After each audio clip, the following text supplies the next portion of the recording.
head to the friendly confines. The biggest series of the season. These games will have a playoff feel. Neck and neck for a wild card spot. It's gone!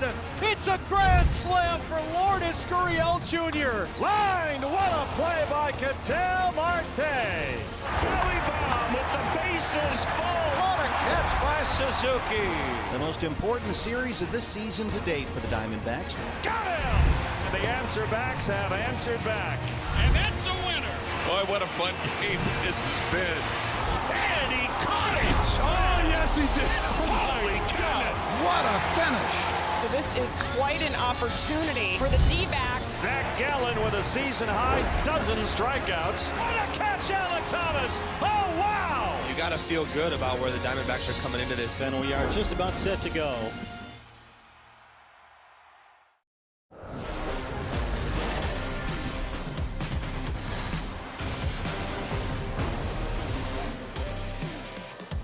Cool and damp along the lake shore this morning. Had rain throughout the morning in Chicago, but the wet weather subsided not long ago.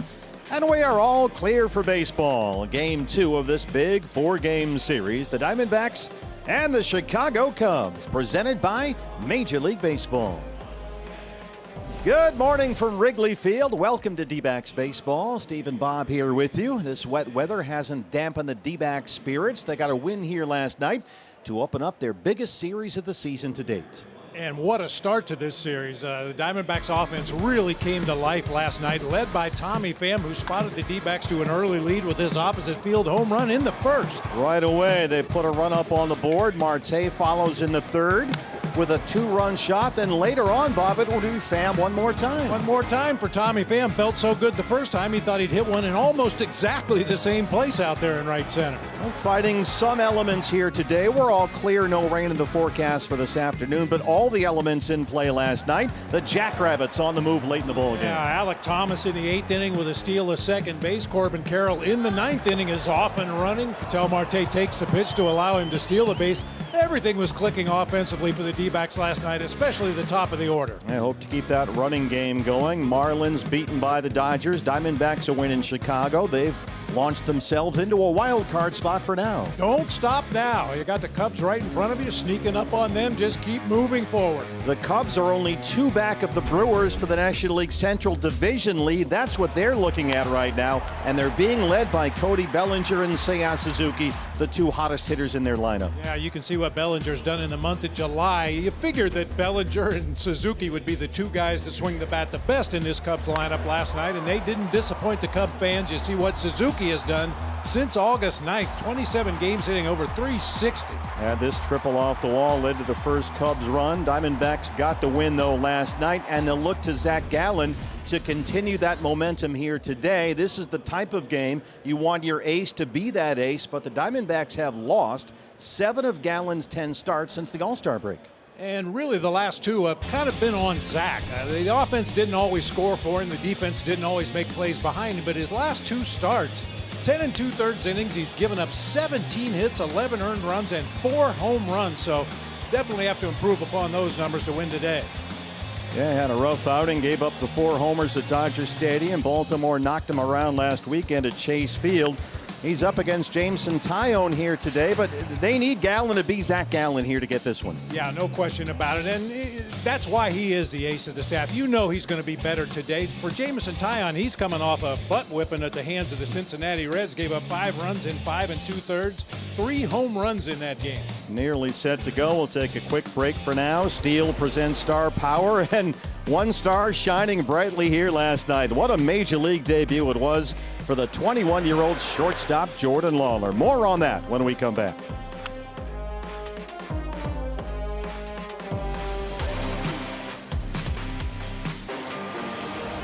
Arizona Diamondbacks select Jordan Lawlar, a shortstop from Jesuit Prep, Dallas, Texas. High fly ball, center field. It's going to go off the batter's eye. Gotta love it. Jordan Lawlar providing the spark. Crazy talent, ton of speed. He's hit first. He's got such a good approach. And inside the park home run to left field in Jordan Lawlar. He's an impressive young hitter, really impressive. When you've got a prospect as talented as Lawlar, you've got to let him swing. Swings and belts one the other way. This is pretty deep. It's gone. Jordan Lawler. Lawler showing the power the opposite way. A towering shot for the AAA rookie. He's on the warning track at the fence, and it is gone. Jordan Lawler immediately living up to the hype, and one of the top prospects in baseball has done it again. Lawler has a flair for the dramatic. Jordan just continues to amaze, so far beyond his years. Well, so much hype, expectation, and anticipation for Jordan Lawler. We are nearly set for first pitch here at Wrigley Field. Diamondbacks and the Cubs. Steve Berthiaume, Bob Brenly back with you from the booth here. I think, Bob, about Jordan Lawler's Major League debut last night, the thing that struck me was how at ease he seemed with everything around him. Oh, he looked like the calmest guy on the field last night, which was not exactly what we expected, but I think it's what Torrey and his staff expected from Jordan Lawler. This was the best play he made for me. That was supposed to be Ketel Marte covering second base. The throw was wide to the shortstop side, and Lawler immediately made an adjustment and made the play. And in the fourth inning, gets his first Major League hit, an infield single with mom and friends and family in the stands. And then another slick play at shortstop. A great night for Jordan Lawler. So game number one for the kid is in the books. Here he is.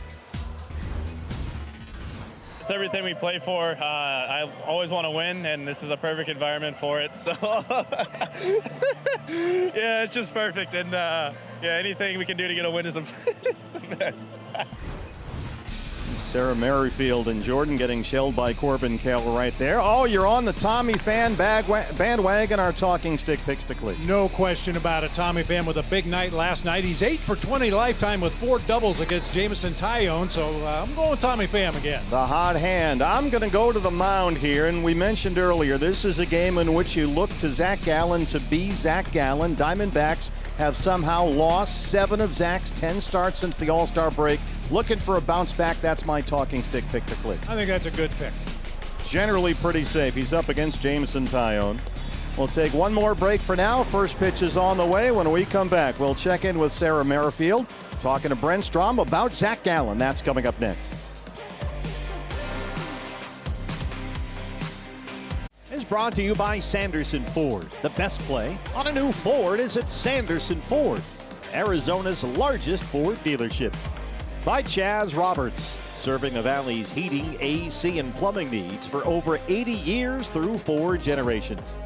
And by Global Credit Union, 12 branches in the Valley to serve you. Become a member at globalcu.org.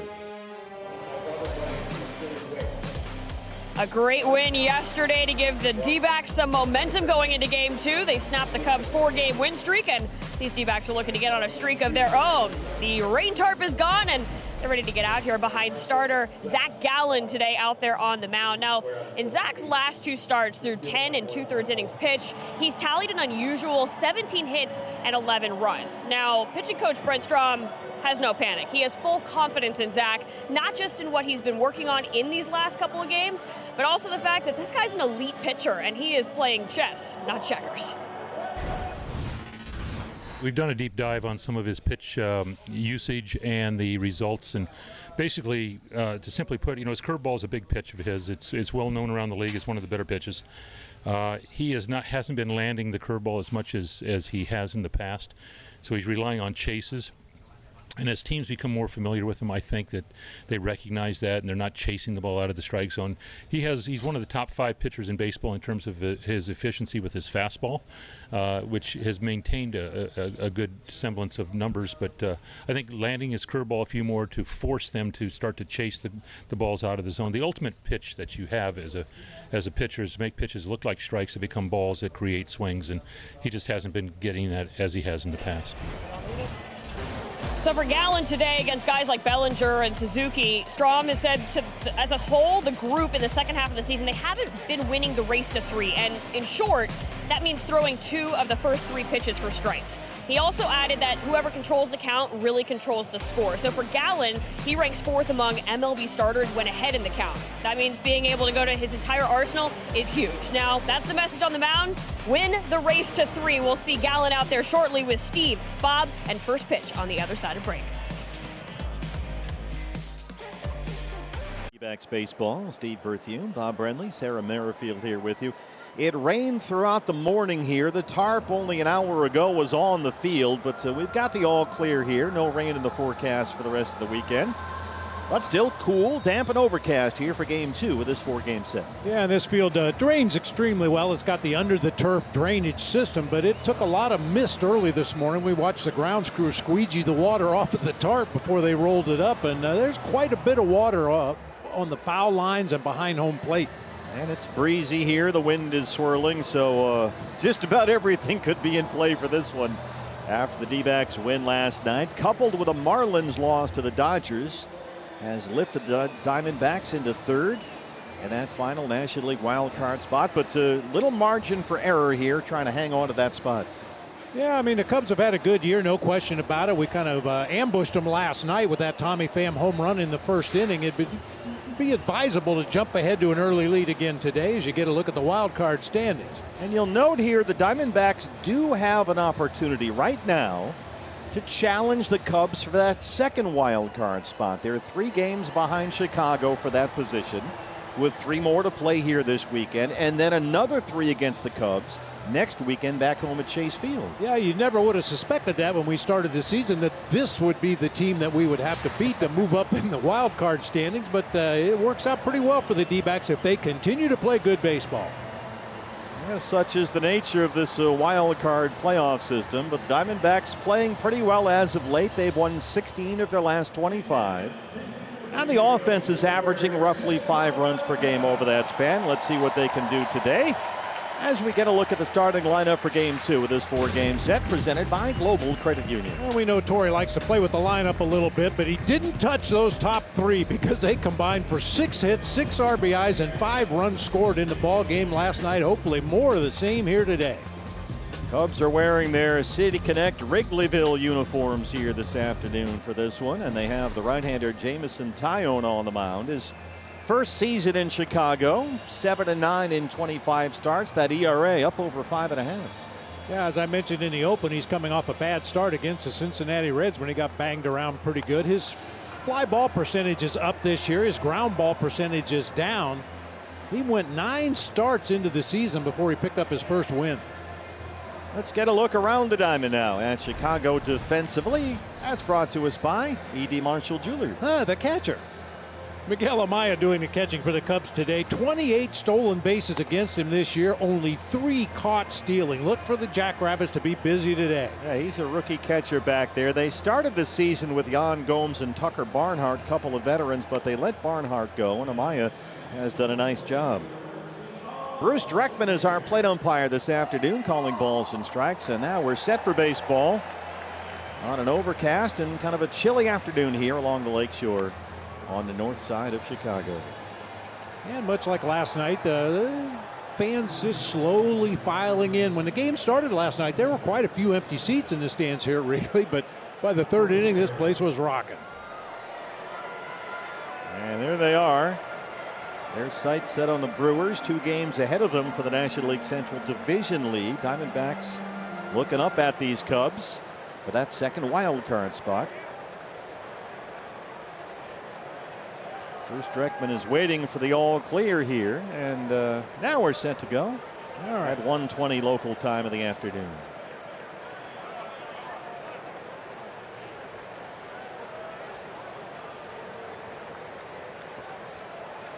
Well, we don't see Corbin Carroll bunt very often, but there's a base hit to be had over on that third base side right now. Madrigal at third is back there. Corbin takes a big cut at a fastball, and we're underway.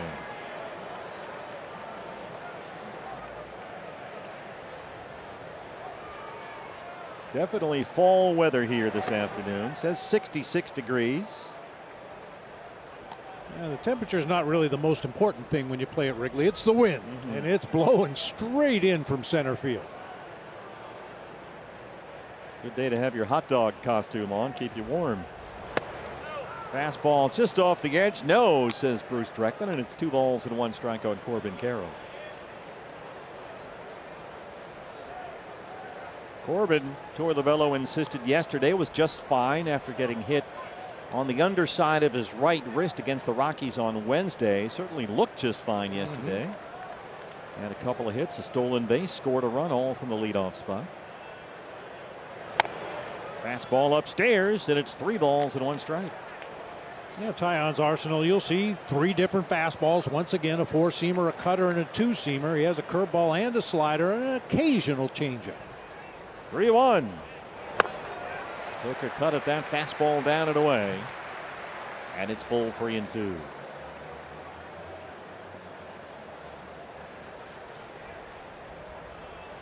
Taillon, a big dude out there, 6'5", 230 pounds, missed down and in.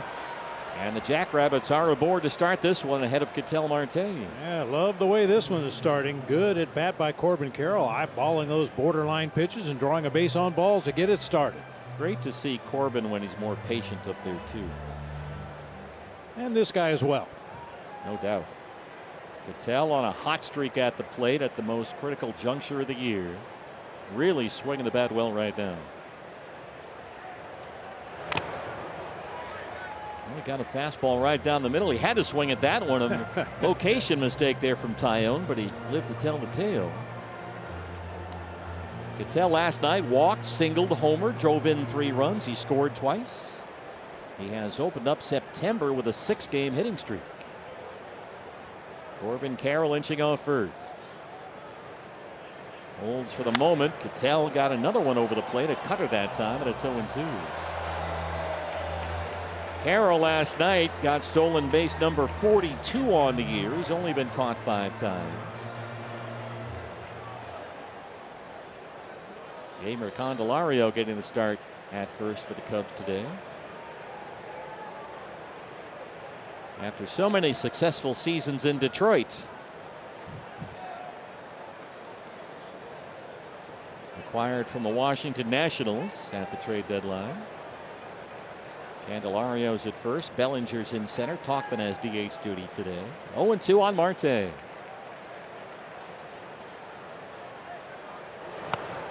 Ketel tracks that curveball, doesn't offer. It's 1-2. Boy, watching the way Corbin Carroll takes that lead at first base and rocks back and forth from the right foot to the left foot, and he was way out there that time. I thought he was going to take off.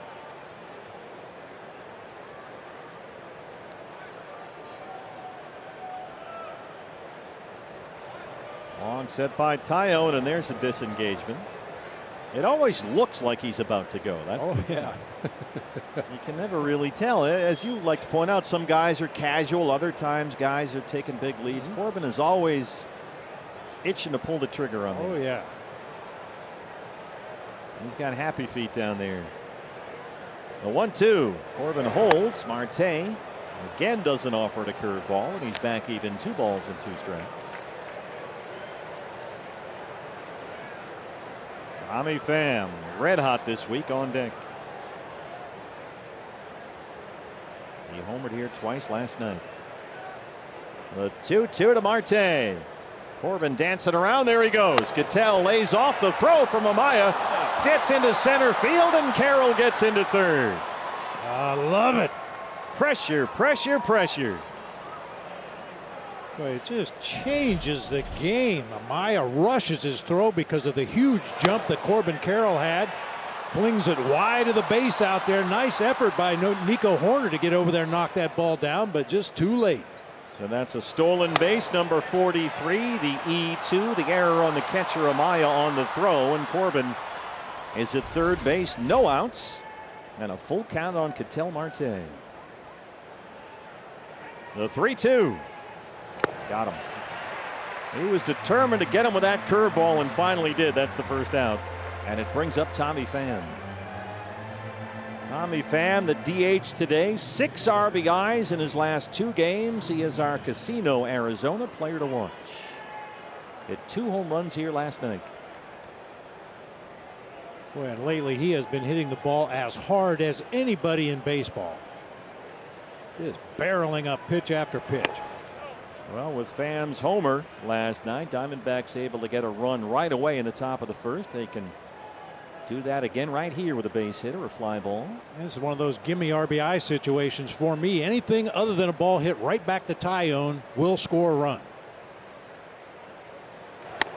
Takes the 1-0. The cutter's in there for a strike.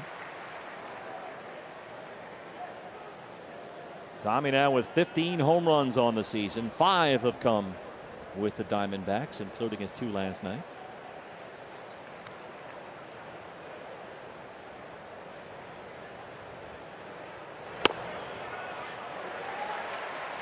Well, Tyone put that cutter in a good spot. In the zone, down and away, it's 1-2. Candelario well off the bag at first. Infield now comes in for the Cubs with 2 strikes. They're still creeping in. Slider is low. Boy, all 3 of them, shortstop, second, first base, came running in there as Tyone was delivering that pitch. And they have stayed in on the edge of the grass. That used to be a Tony La Russa trick. Most things are. 2-2. Well, 2 big strikeouts for Tyone. He got Marte in a curveball and Pham on a cutter. I mentioned Tyone's last start against the Reds when he got banged around pretty good. He did strike out 7 batters in that game in 5 2/3, so he's got it in there. It's up to Christian Walker now with Corbin Carroll at third and 2 outs. Walker singled in last night's game. He sits safely in 5 straight. Infield backs off now with 2 outs.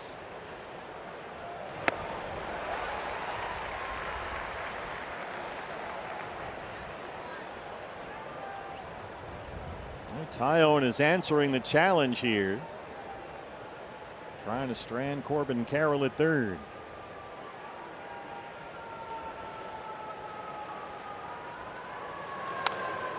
Ahead of Walker, 0-2. Left a slider out over the plate. And Christian missed it. Jameson Tyone was 14-5 for the Yankees last year, his 2nd season in pinstripes. And cashed in with the Cubs in December, got a 4-year, $68 million deal. Ahead of Walker, 0-2. Didn't go. Stu Sherwater says and Walker's still alive. Tyone took that pitch clock right down to 1 that time before lifting that front leg and delivering to home plate. Very close. It's a 20-pitch first and counting for Jameson Tyone. A 1-2 on the way.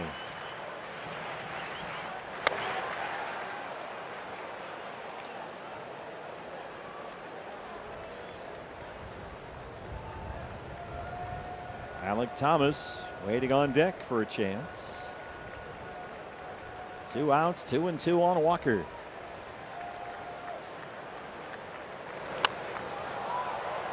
Houston went down there and spoiled a slider to stay alive.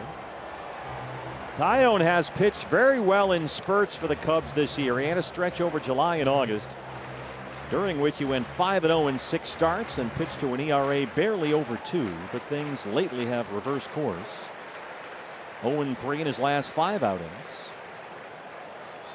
And the ERA over that stretch has been close to 8. So he's had big fluctuations, a lot like Zach Gallen has, in fact, this year. We'll do it again on 2-2.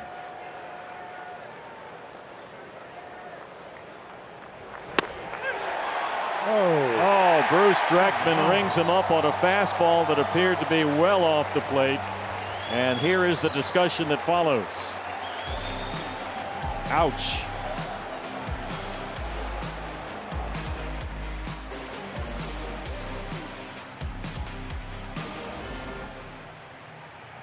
And the 30th start this year for the right-hander Zach Gallen, who after 3 consecutive dominant starts last month, coming off back-to-back clunkers, losses to the Dodgers and the Orioles his last 2 times out. I love it when we get a chance to talk to Brent Strom about what a pitcher's likely to do on a given start. So look for that curveball from Zach Gallen today. See if he can land it in the zone a little more often. Mike Tauchman, the DH, leads it off. There's a fastball for a strike from Zach. Tauchman walked to lead off the ball game last night. He was playing center field. Bellinger's out there today. Elevates that time, and it's 0-2. Cutter up in the zone. We have seen Zach Gallen before come out on the attack and get very aggressive early with fastballs. And we'll see if that's the plan of attack here today.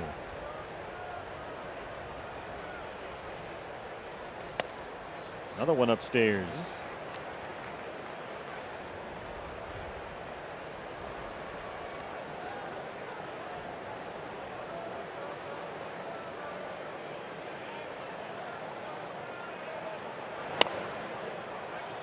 Just off the corner.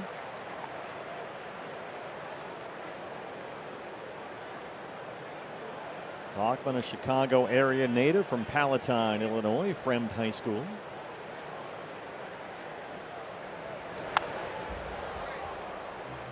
It was the first knuckle curve of the game for Zach Gallen. Looked like it was going to be a strike until Talkman fouled it away.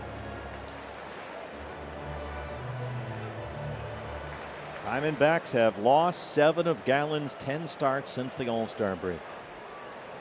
And yet here they are holding a wild card position.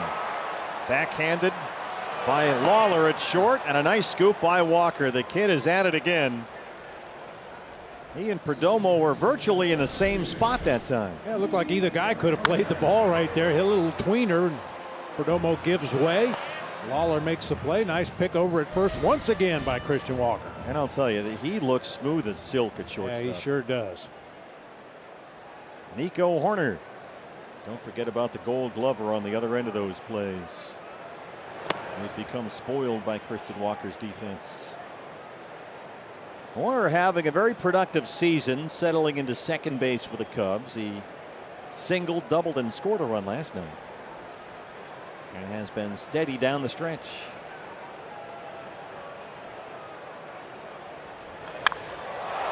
This is slammed deep to left field. Lourdes in the ivy, and it somehow stays in the yard. Well, that worked for Ryan Nelson last night.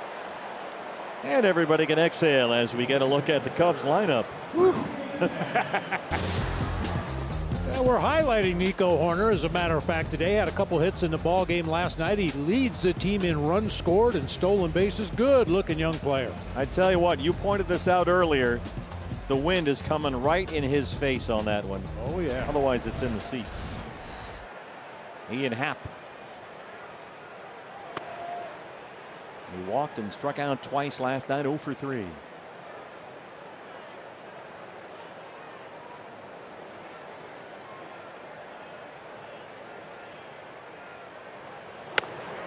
Gallen, of course, the North Carolina Tar Heel, must be looking at these Wrigleyville uniforms and thinking he's in Chapel Hill.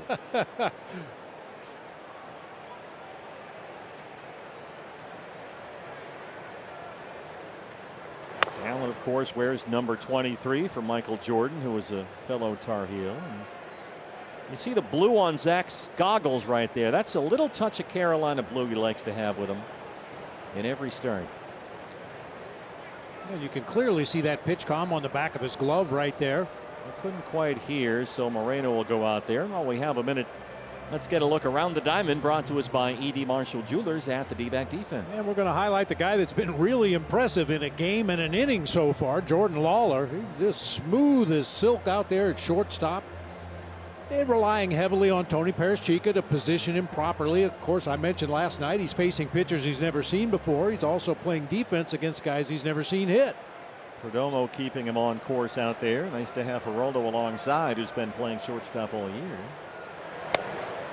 Right at the knees with a fastball, and it's 2-2.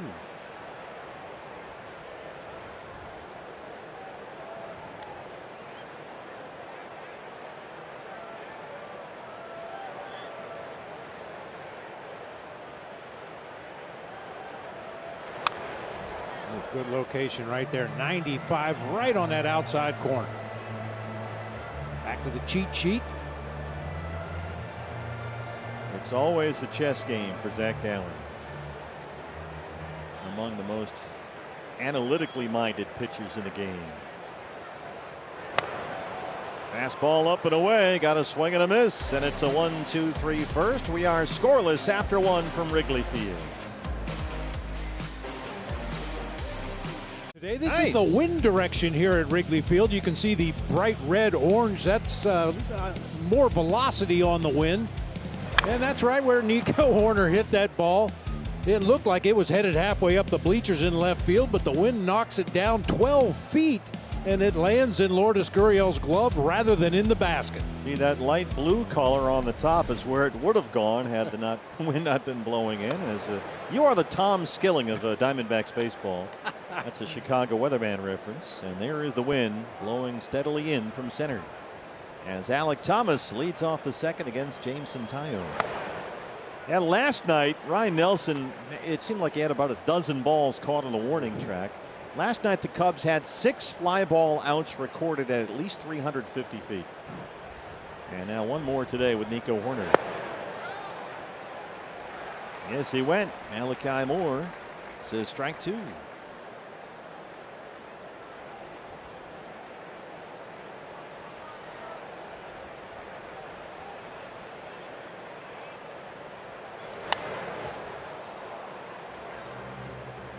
I played with guys that used to roll into Wrigley Field, and they said they had 2 different swings. When the wind's blowing out, they tried to get the ball in the air. When the wind was blowing in, they tried to hit more line drives and hard ground balls. I just tried to hit the ball. That was tough enough. No, you were pretty good at it. 1-2 on Alec. On the ground.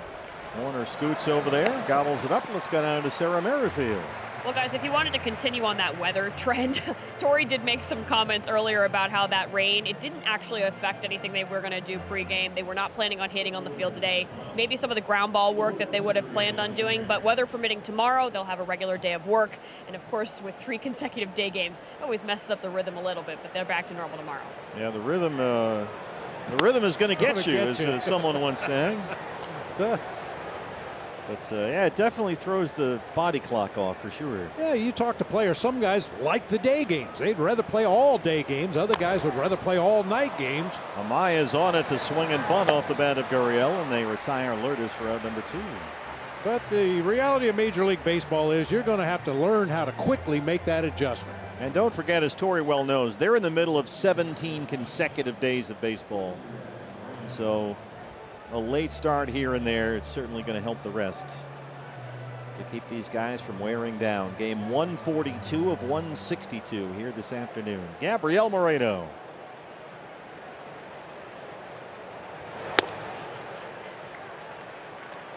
Gabby, 282 and 7 homers, back behind the plate today. Day game after night game. Ought to be 23 years old again. Yeah, no kidding. Jan Gomes, no, I'm off today. You got shoes that are 23 years old. Just don't wear them on the flights. That's all we ask. Gabby on base throughout last night's game. He walked twice, singled, stole a base. Hey, do you know what happens when the D-backs hit a homer? I do. When the D-backs hit big, you win big. Score a free jumbo jack from Jack in the Box after the D-backs hit a home run. Settle for a base hit at this point. Yeah, no kidding.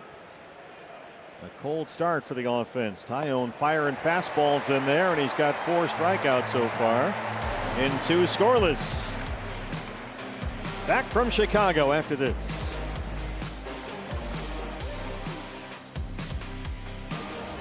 For Diamondbacks and Cubs, you can celebrate Hispanic Heritage Weekend with us at Chase Field coming up next weekend. Diamondbacks and Cubs. Cubbies will be in town.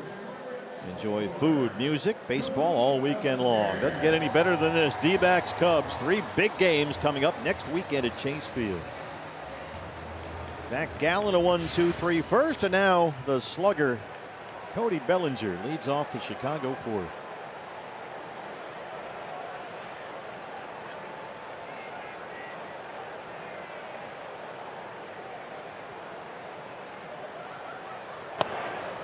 Fastball low. Bellinger batting .320. He's 4th in the National League in hitting.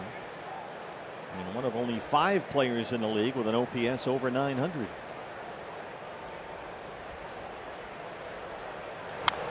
That's out of play. You look what Cody Bellinger has done since July the 1st. The numbers are mind-boggling. 64 RBIs in his last 61 games. I mean, this is a guy they were going to trade at the All-Star break. He was a guy that looked like his career was over in L.A. the last few years. Just couldn't seem to get anything going, but haven't had that problem this year. Behind Lourdes in left. 4 up, 4 down for Zach. Brings up Dansby Swanson.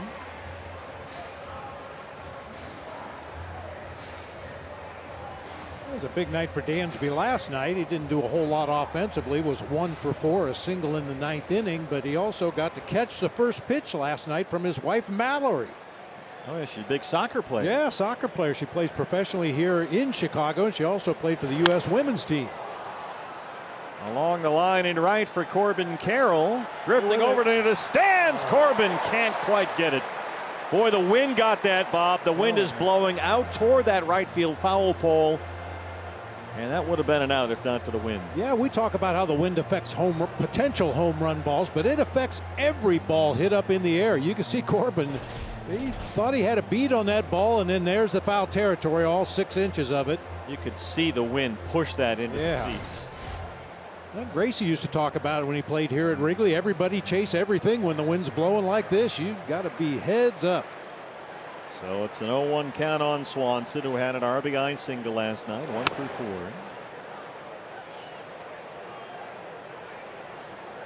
First season in Chicago.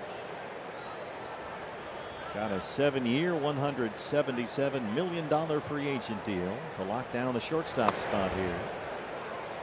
Slider is in there, and it's 1-2. Kind of a sliderish cutter that time.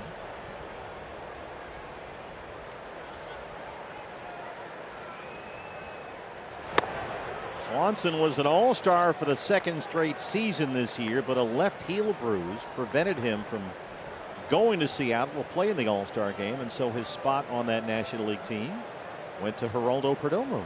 Nice. He's down there at third right now. Yes, he went, says Stu Sherwater. 2nd strikeout for Zach Gallen.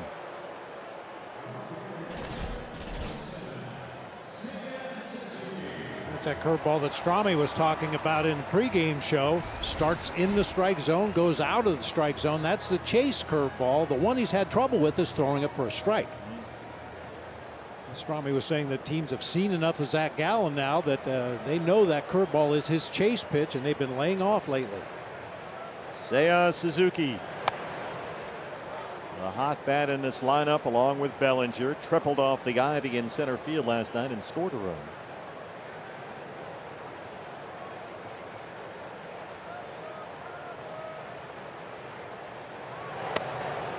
Fastball just a little bit inside from Bruce Breckman. It's 1-1. Suzuki has opened September with an 8-game hitting streak, and he has just killed the ball this month. He's got 14 hits during an 8-game streak, 5 doubles, a triple, and 3 home runs. I mean, you can't get any hotter than that. He's all bundled up on a chilly afternoon here at Wrigley. Got that pad on the back of his left hand. You can clearly see right there above the batting glove and the elbow guard. 1-2 from Zach Gallen. Up and in. Coming at him with fastballs, maybe to set up that curve. It's 2 balls and 2 strikes.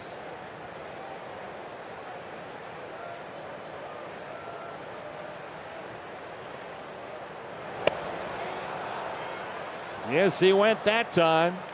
The changeup. 3 strikeouts for Gallen. 6 up, 6 down. No score after 2 in Chicago. Jackie Robinson, of course, Lake Michigan out there. No score here in Wrigleyville. We are back home next week. September matchups continue. A quick 2-game series, and this is a biggie against Jack Peterson and the San Francisco Giants. Get your tickets now at dbacks.com. We'll see you there. I don't know what happened there. Jordan Lawler. First pitch swinging, bounces it to short. Backhanded by Swanson, and fires a strike, and they get Lawler. 7 straight set down by Tyone. Hey fans, anytime the D-backs score 5 runs or more, Taco Bell is giving away 3 free seasoned beef crunchy tacos with the purchase of a large drink between 4 and 6 the following day at participating locations. Geraldo Perdomo checking in with Bruce Dreckman there. And just like last night, batting 9th, starting at third base with Jordan Lawler at shortstop. Shows bunt, pulls back, then gets Madrigal in from third. And it's 0-1. Perdomo singled and scored in his first at bat last night. Also smoked a ball with 2 runners on base that were snared at second by Nico Horner. That likely snuffed out an RBI chance. Breaking ball drops in there for a strike, and it's 0-2.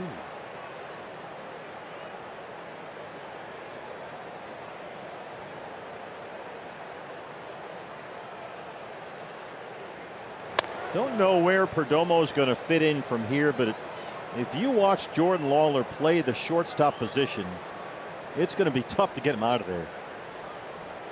Yeah, I mean, the good thing for Perdomo, and we've talked about this at length in the past, his versatility. He can play anywhere on the infield. No doubt.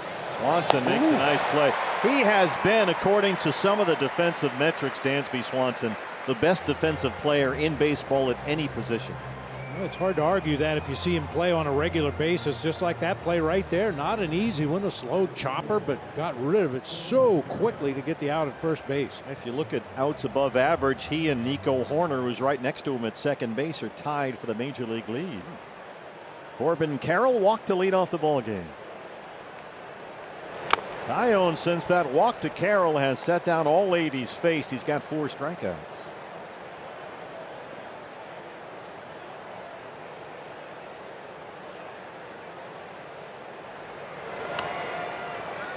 And it's 0-2 on Corbin. A cutter got there.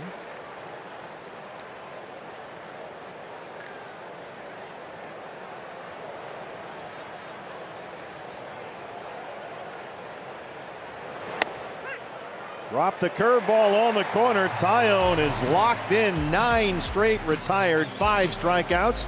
It's an 8-pitch third. Tyone, no score in the third. Don't forget our 2023 D-backs Race Against Cancer, presented by Dignity Health Cancer Institute, is set for Sunday, October 1st, and we are back in downtown Phoenix this year. And all the proceeds benefit Arizona nonprofit organizations that provide screening, treatment, and support for those dealing with all types of cancer. You can sign up now at dbacks.com/race. Back in downtown this year, Sunday, October 1. Jamer Candelario pops up the first pitch in the bottom of the third. The wind is blowing and Lawler's there. And Gallen is retired, the first 7 he's faced. Everybody chase everything. Perdomo, Lawler, Gurriel surrounded that one before Lawler finally called everybody else off and made the play. Nick Madrigal is the starting third baseman today. Grounded out as a pinch hitter in the 9th inning last night.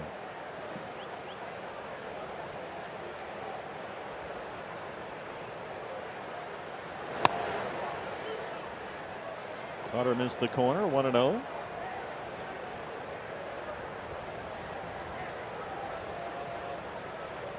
Madrigal, not your prototypical third baseman at 5'8", 175, but more of a contact type guy. Plays all over the infield. Gallen lands that curveball for a strike, and it's 1-1.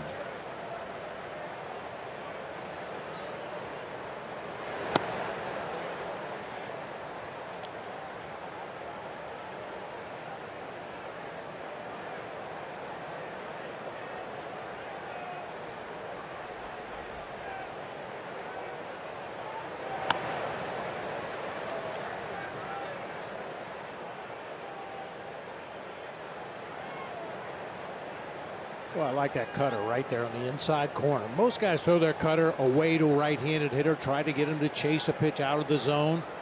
But you throw that cutter inside, the guy tends to freeze. He sees a fastball right at his knees. Sneaks it back. And then nips that inside corner. That's a good pitch. Like the two-seamer away. Well, left the changeup out over the plate. Madrigal missed it, and it's still 2-2.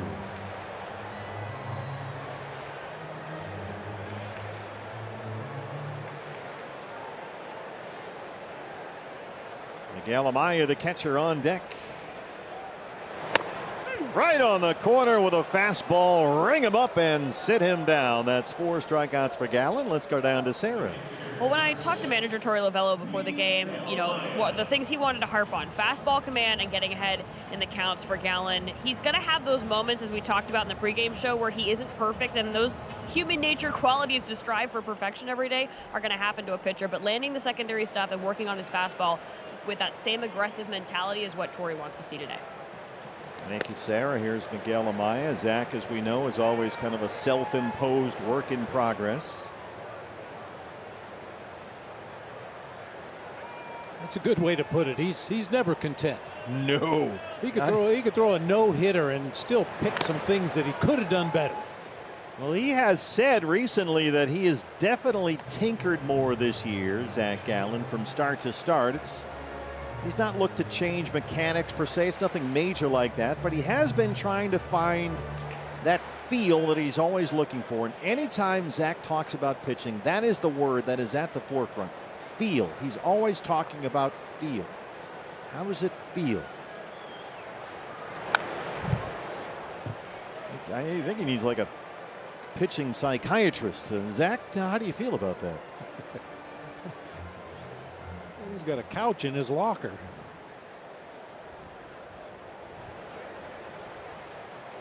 We hear pitchers talk about that all the time. The ball was coming out of my hand. Well, it felt good. Everything felt great. Some zip on the fastball. He's perfect through 3 with 5 strikeouts. Ketel Marte, Tommy Pham, Christian Walker. 2, 3, and 4 coming up top of the 4th. Merrifield here. Time for the Coors Light beating the pressure. Top of the Diamondbacks order since September 1st.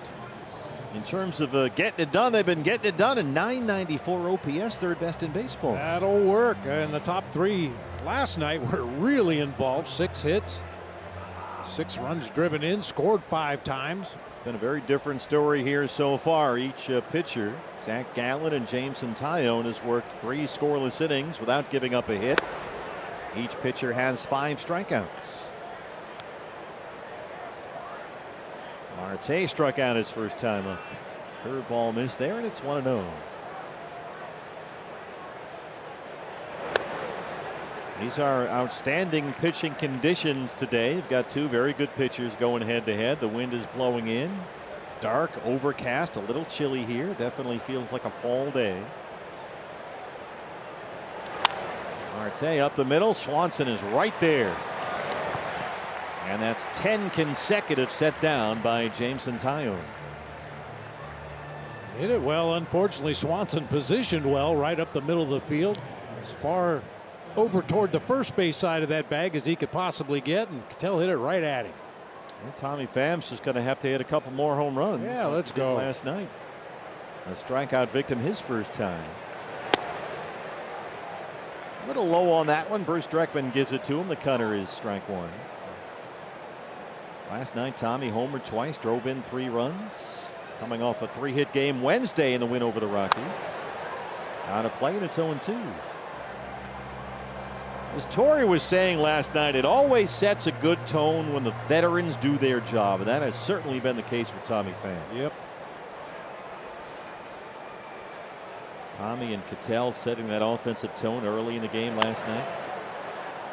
Because as Torrey likes to say, he's got a team with a bunch of young players. It's a bunch of Labrador retrievers chasing frisbees around the beach, and Tommy Pham is the dog owner. He's the guy they lean on for a lot of different reasons.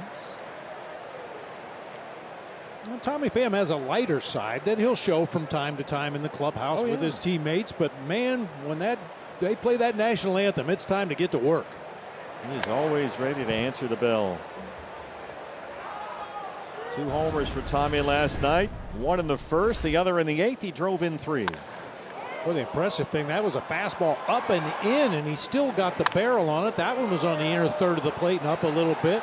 Pulled his hands in, got the barrel on it, and rode it out of here. A bunch of Labrador retrievers, and the master, says Torey Lovullo, is Tommy Pham. He's the dog owner. Walker on deck, 2-2. Doesn't bite on the curve. That's a good example of what Brent Strom was talking about with Gallen trying to get some chase on your breaking ball. Tommy laid off, and now it's full 3-2.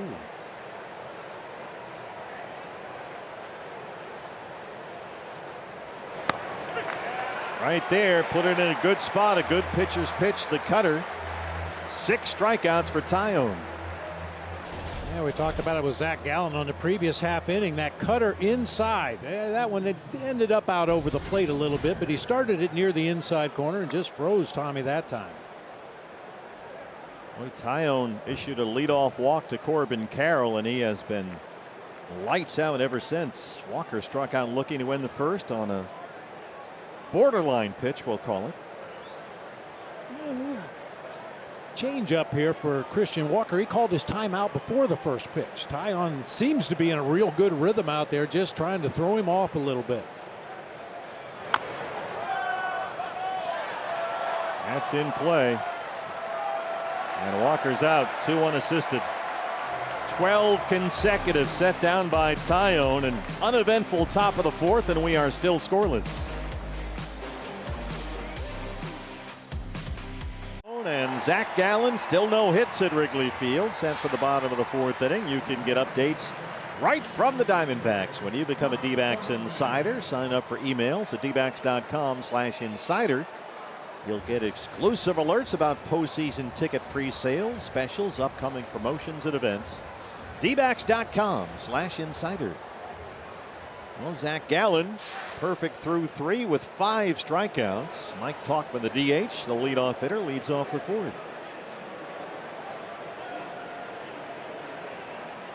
Who's going to blink first, Tyone or Gallen? When you get 2 starting pitchers on top of their game like both appear to be today, usually it comes down to some kind of a mistake. Either a defensive error, base running mistake.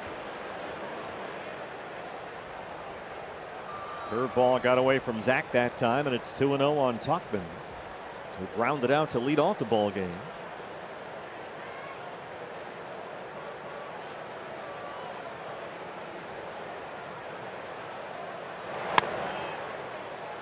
Didn't get the call on that fastball, just a little bit off the edge, and it's 3-0. Tauchman, Horner, Happ, 1, 2, and 3 in the Chicago fourth.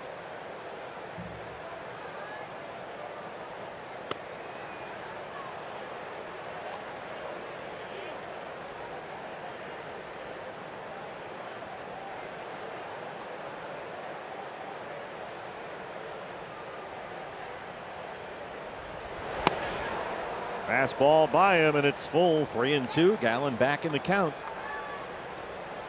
First full count for Zach this afternoon. Nico Horner on deck behind Tauchman, then it's Ian Happ.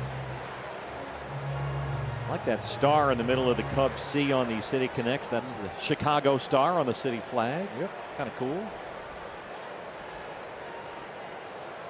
Gallen on that third base side of the rubber. Here's the 3-2. Got him. Zach Gallen, 6 strikeouts. He's set down 3 consecutive with a strikeout, and 5 of the last 6. Well, it appears he's got tremendous command of that fastball today. One of the keys for Troy Lavello was his fastball command. Puts that one right on the outside corner, just below the belt. Tauchman tardy that time. Gallen was behind in that count. 3 balls and no strikes. Came back to get the strikeout. Here's Horner, who flied out in the first.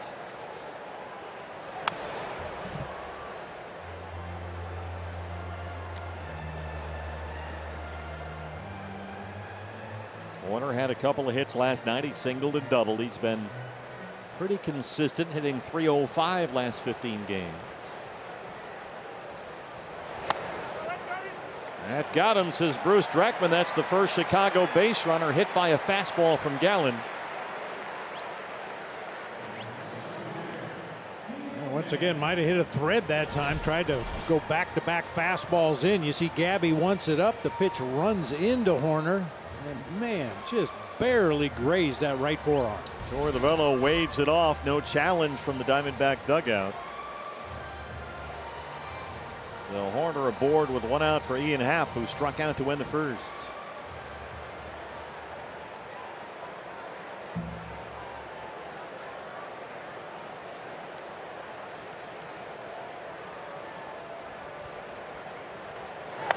Horner with very good speed down there at first base. He's among the major league stolen base leaders. 36 steals. He has been caught 6 times. Mike Napoli coaching down there for the Cubs.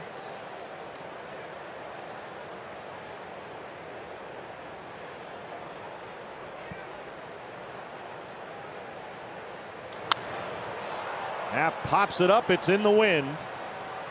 Perdomo and Lawler. Jordan's got it. And there's 2 outs. Now it's Bellinger.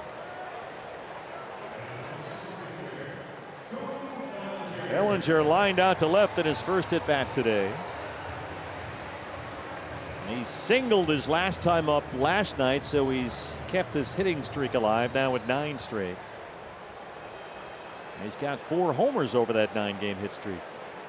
Warner at second with 2 outs, or at first with 2 outs. Way outside with a fastball, and it's 1-0.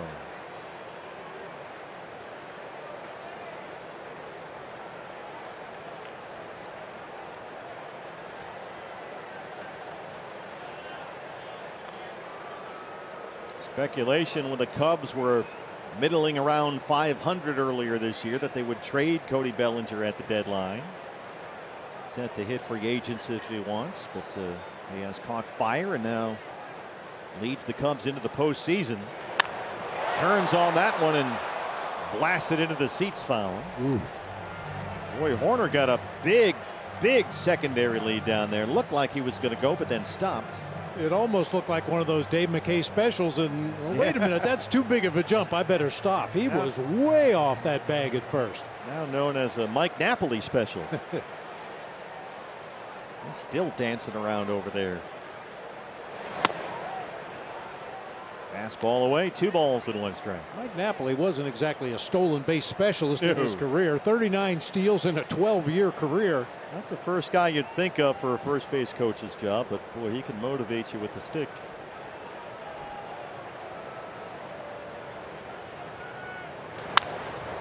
Right at Ketel Marte, little juggling act, and they retire Bellinger.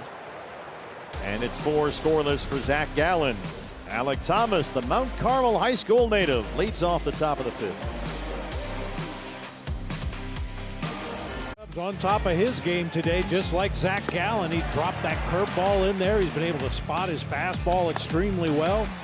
Got a few chases on pitches out of the strike zone, but for the most part, he's just been hammering away at that strike zone. Taillon walked Corbin Carroll to lead off the ball game. He has retired all 12 batters he has faced since. 4 no-hit innings so far. 6 strikeouts, and Alec Thomas starts us off for the 5th. Alec grounded out his first time. Taillon this year has changed what he was throwing last year when he won 14 games in New York. Still leads with that fastball, but this year, as we've already seen, he's really ramped up use of both that cutter and the sweeper. Throws the curveball to left-hand batters, the sweeper to the righties. The slider and the changeup have come almost completely off the menu. Rolled over to first. Candelario's got it, and that's 13 consecutive retired by the Cub right-hander. I don't care what he's throwing up there with command like that. You may have noticed the first 2 pitches of that sequence. A cutter on the inside corner and then comes right back with a changeup in almost exactly the same location, moving the other direction. Lourdes Gurriel Jr. Well, the concern with Taillon has always been durability. He's got a lengthy injury history. Shoulder problems, groin problems, elbow trouble, eventually Tommy John. Fastball's in there for a strike. He was the 2nd overall pick by Pittsburgh in the 2010 draft out of the Woodlands High School outside Houston. It's Goldieville, isn't it? That is the same high school that produced Paul Goldschmidt. Pitched his first 4 seasons with the Pirates. Cashed in with a big free agent contract this winter, his first season in Chicago.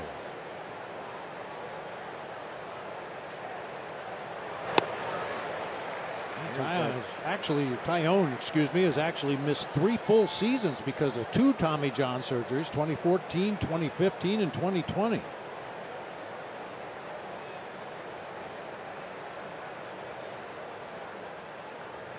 Well, he's looking awfully healthy here today. Yes, he is. Ahead of Gurriel, 1-2.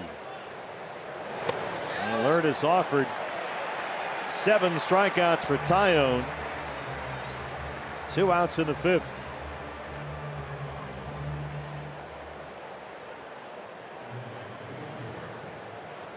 How about a Gabriel Moreno double to right center? Like, put it in the right field corner down the line. Get things started. Yeah, we talked about Wrigley Field in last night's ball game. Some very funky features here at Wrigley. Well, Little tapper to shortstop. Nice high hop for Swanson. 15 in a row set down by Tyone. 5 no-hit innings, and we are still scoreless. So far, both pitchers have been outstanding. We showed you Tyone in the last half inning, just using all of his arsenal around the edges of the strike zone. Zach Gallen getting some chase on that curveball. He's also thrown some for called strikes. Real good changeup right there to Seiya Suzuki. I tell you, when Gallen's on top of his game, not only does he work around the edges, he goes up and down, up and down. Boy, a lot of goose eggs on that line right there.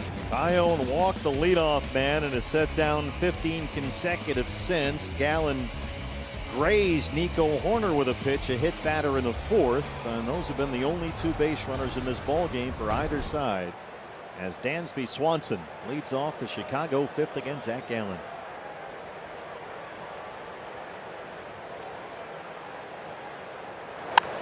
First pitch swinging right to Perdomo at 3rd. 1 pitch, 1 out for Zach. Well, the deeper you get into a ball game, when the aces are dealing like aces, guys tend to try to hit home runs. Really? Hey, you know, nothing game. Nobody's getting any hits. I'll just hit one up there in the bleachers. Watch this. And we'll win it 1-0. And then they're going to play right into the pitcher's hands. You know, it's easy to say. It's hard to do. You got to build an inning, as Torey Lovullo likes to say. Grind out some at-bats. Suzuki struck out to end the 2nd. He's first pitch swinging. That stays fair. Perdomo can't make the bare hand play. And that's the game's first hit for either side. A curveball from Gallen. Boy, Suzuki just smothered that ball into that soft dirt in front of home plate. It looked like it was going to stay fair. I think Perdomo did the right thing trying to make a play on it. Just couldn't come up with it cleanly. Even had he picked the ball up, it would have been a tough play at first. So a 1-out base runner. Jeimer Candelario popped out on the first pitch he saw his first time up. He's at first base today for the Cubs. Drove in a run with a sacrifice fly in last night's ball game. Taken all the way. Candelario not giving the Cubs the offensive boost they'd hoped for down the stretch. He is just 3 for 30 in his last 10 games. 0 for 1 so far today. Acquired from the Nationals at the trade deadline.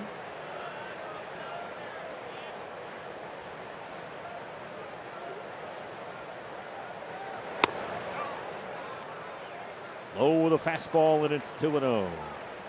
The way Zach Gallen ducked down out there on the mound, I think he must have thought that Suzuki was breaking from first base. He was anticipating a throw from Gabriel Moreno down to 2nd. Suzuki has 5 stolen bases, but he's also been caught 6 times. And a long set by Zach. The 2-0 is there. Candelario, even with recent struggles, can be a dangerous hitter. He is 2nd in the major leagues in doubles, behind only Freddie Freeman. And he has an odd knack for that. He led the majors in doubles 2 years ago, playing with the Detroit Tigers.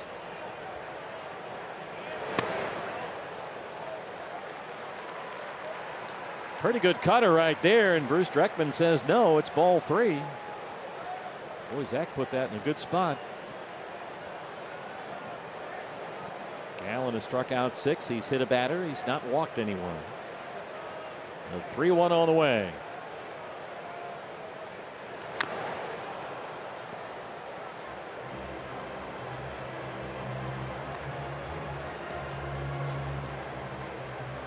Candelario is a switch hitter. Madrigal on deck. Candelario, 21 homers, 16 have come as a left-hand batter. He's got Suzuki at first base and 1 out.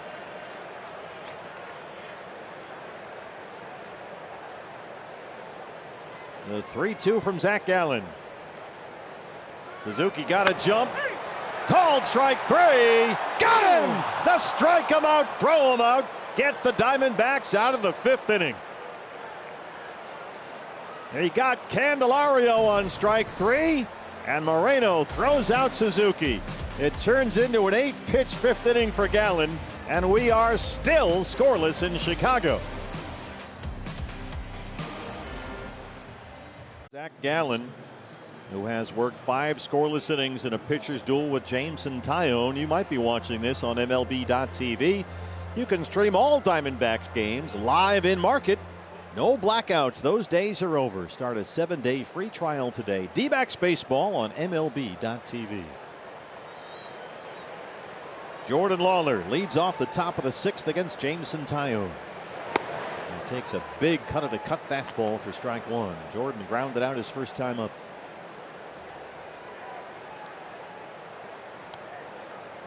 Fresh off a terrific major league debut last night. Made some sparkling defensive plays at shortstop. Picked up his first career hit. There's Mom in the middle there, the whole family. All in the ballpark to see his major league debut at Wrigley Field. We had a little fun with Jordan last night. His helmet just wouldn't stay on his head. But as we were watching the highlights earlier from the minor league games, he had the same issue with the helmet. He just likes a loose helmet. Well, whatever he's been doing, keep doing. Right? Just turned 21 years old in July. A D-backs first round pick of the draft only 2 years ago at a high school in Dallas, Texas. That was an offer. Trying to get him to bite on that breaking ball, and it's 2-2.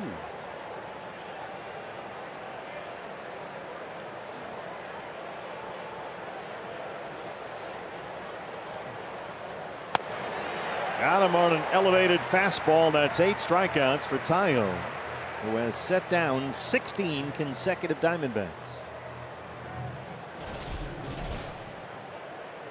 Well, I'll tell you, it's fun to watch a good pitcher on top of his game, but you don't like it so much when it's a guy pitching against you. Boy, Taillon, outstanding today. Let's kind of take some of the fun out of it. Yeah, it does. Geraldo Perdomo.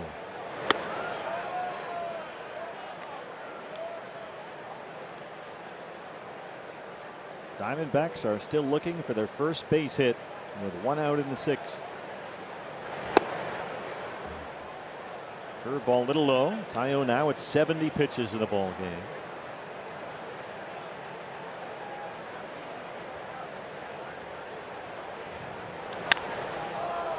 Hooked it foul up the first base line, and it's 1-2.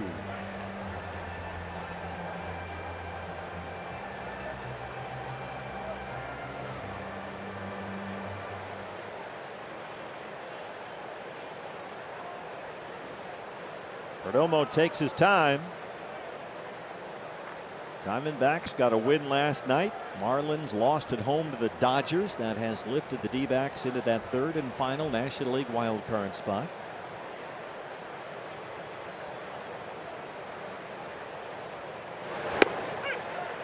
That curveball dropped right at the knees. 9 strikeouts for Taillon. Boy, that curve has been a weapon here today. Boy, it really has been. You heard Brett Strom talking about it earlier. Sometimes you want to throw it for strikes. Sometimes you want it to be a chase pitch in the dirt. He's been able to do both today.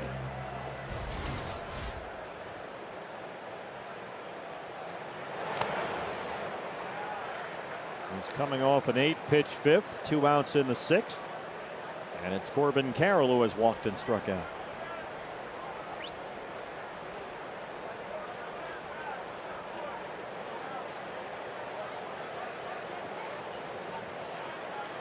Lights have been on here at the ballpark. Gloomy and overcast this afternoon.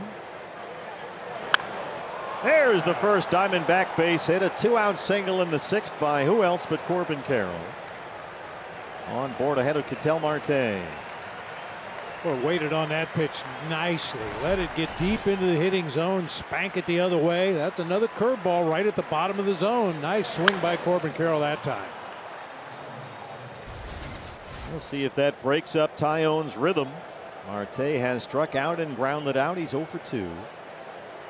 He homered here last night, his 22nd of the year.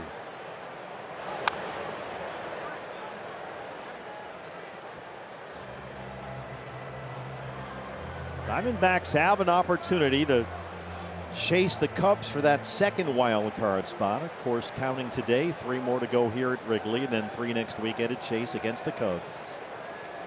So the opportunity for Torey Lovullo's ball club is there to improve that wild card position and maybe catch Chicago. Games here Saturday and Sunday, then it's off to New York for 4 against the Mets. And then David Ross's ball club comes to the Valley next weekend. There goes Corbin. Amaya's throw. Gets into center field. Corbin gets third.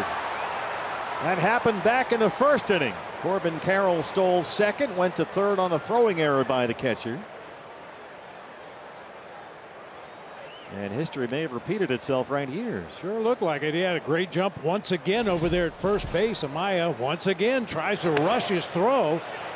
And it's short. Hop Dansby Swanson gets through into center field. They put another error up on the board. Both Cub errors. Throws by the rookie catcher trying to get Corbin Carroll.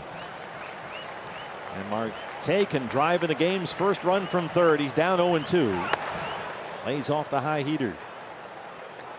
Corbin Carroll today, stolen bases number 43 and 44. Down there at third with 2 outs.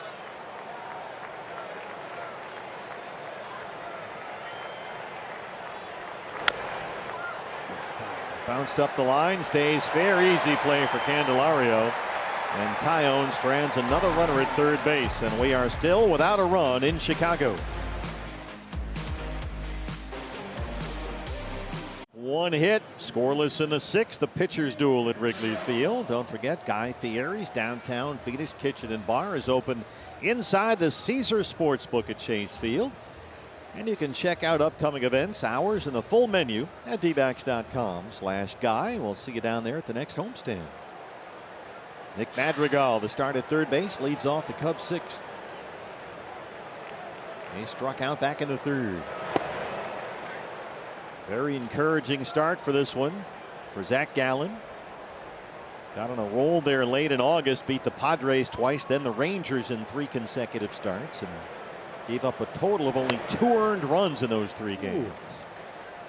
Didn't get the call on that fastball. Of course, Gallen followed that by giving up 11 runs in his last 2 starts. Couple of clunkers against the Dodgers and the Orioles. That one's in there for a strike. But he has been on point and then some here today. An infield single and a hit batter, the only Cub runners. Hard to third, right at Perdomo. He was perfectly positioned and made the backhand play. That was hit hard off the bat of Madrigal. And Geraldo was playing shallow to protect against a potential bunt to start this inning. He had to react quickly on that one. All those drills with Tony Perez-Chica.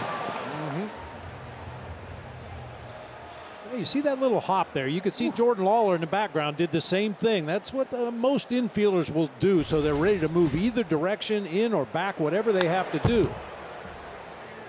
Miguel Amaya fouls off a fastball. The rookie catcher struck out in the 3rd. He homered here Wednesday when the Cubs completed a sweep of the Giants, his 5th of the year.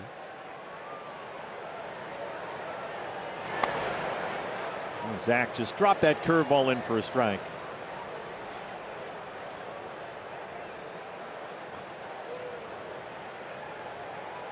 Here's the 0-2.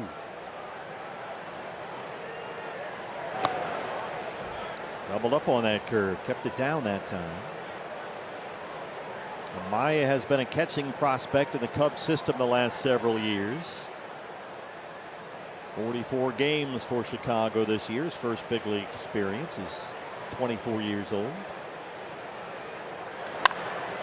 Gets this one up in the air to center, and it hangs up for Alek Thomas. 2 outs in the 6th as we get this from Jack in the Box. My classic sourdough Jack. It's named after your 2 favorite things, sourdough and me. Only at Jack. DH Mike Tauchman is the leadoff hitter. He has grounded out and struck out. 0 for 2. Gallen has punched out 7 so far. He's not walked a batter. He has hit 1.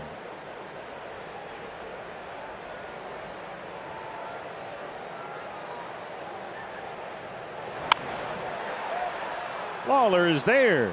Another quick inning for Zach Gallen. 3 outs on 9 pitches coming off an 8-pitch 5th. Still no score at Wrigley. And they're back in the ball game. That ball is gone. Tommy Pham does it again. A 2-run shot. Oh, baby. What a swing. And it's out of here. Base hit. Here comes Perdomo. Tommy Pham walks it off. Tommy Pham will start it off here in the 7th. Hold the phone. It's coming against a new pitcher. Jameson Taillon is done for the day. Here is Julian Merriweather, who's been a big strikeout pitcher for the Cubs this year. Look at those strikeout totals. 83 punch-outs in 62 innings. He's been really good lately. In his last 18 games, he's pitched to a 1.77 ERA.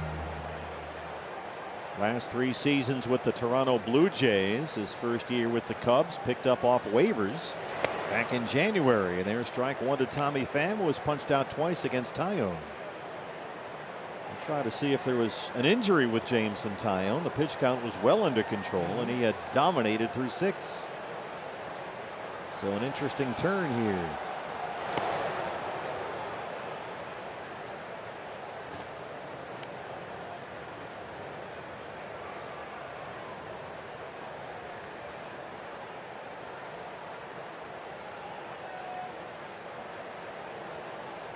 Tommy homered here twice last night. A 1-1. This was Taillon coming off after the top of the 6th, being congratulated, and it looks like the word was out that he was going to be done then, so maybe no injury, just a tight pitch count perhaps. That was surprising. He's been in the mid to upper 90s all season long. He's gone over 100 twice. 3 times actually. 2-2 on Tommy. 99-mile-an-hour fastball. David Ross certainly knows what he's doing. Looking for some more strikeouts from Merriweather. He's got a 2-2 count. 99 on the corner. And Bruce Dreckman rings up Tommy. 3rd strikeout for Pham today, and there's 1 away.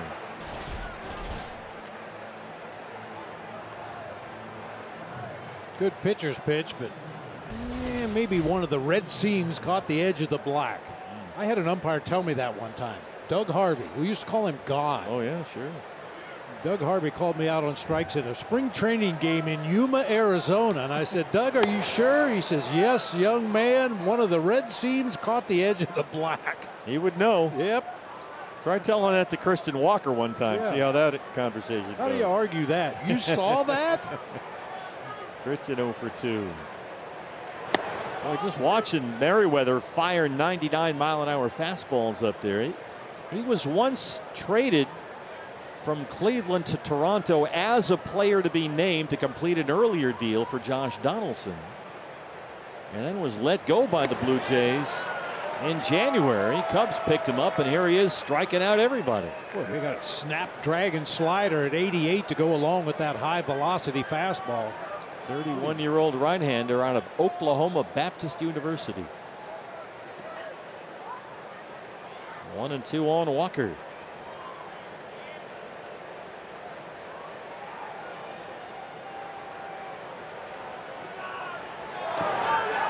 That's Christian to chase that slider, and Amaya finishes off the strikeout.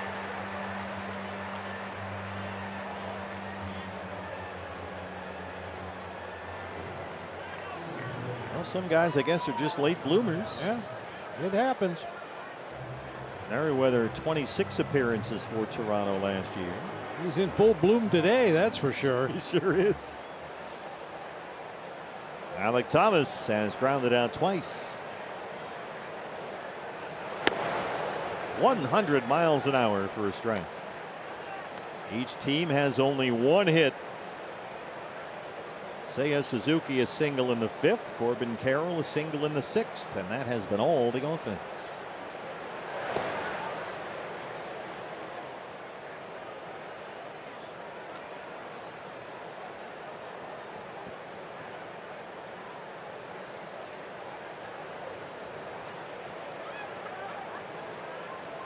Alec had that big game Wednesday at home against Colorado, a career high 5 RBIs.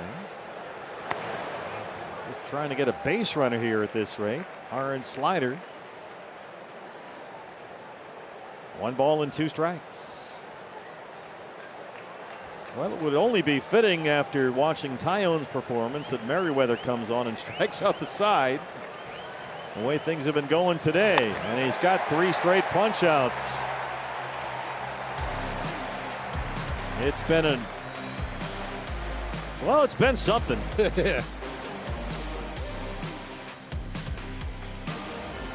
Of the Office of the Commissioner of Baseball and may not be reproduced or retransmitted in any form, and the accounts and descriptions of this game may not be disseminated without express written consent. Jameson Taillon has been removed from the game by the Cubs after 6 scoreless. Gallen back out there after his 6 scoreless. And Nico Horner, the Cubs second baseman, leads off the Chicago 7th. Each team with only 1 hit so far. Boy, and Gallen just now over the 70 pitch mark here in the 7th inning. Zach had an 8-pitch 5th inning. He's coming off a 9-pitch 6th. Up the middle and throw into center, a base hit for Horner to start the Cubs 7th.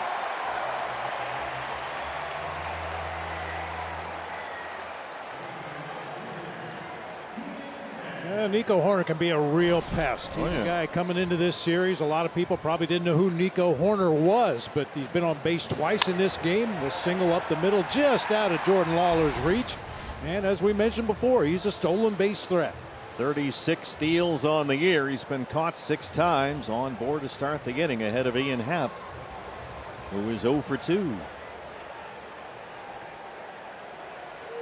I think the Cubs might bunt. Perdomo is in on the grass at third. No sign of it there. He's trying to go yard. Ran that cutter up in under the hands, and it's no balls and 1 strike. I mean, sometimes you have to go away from your game plan A when pitchers are on top of their game like they both were today and like the one reliever for the Cubs is. Sometimes you have to play for a run. Same pitch, same spot. Missed that time. It's 1-1.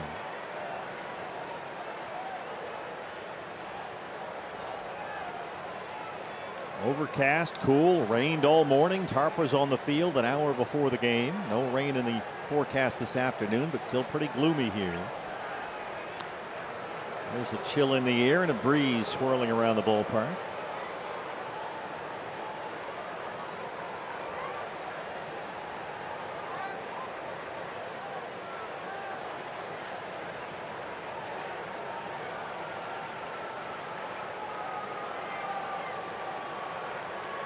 Warner still holding down there.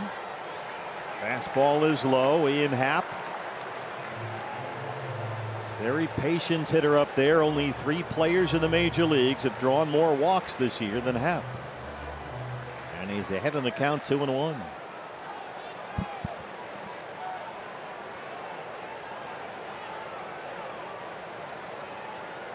Warner still holding. Fastball fouled back here, and it's 2-2.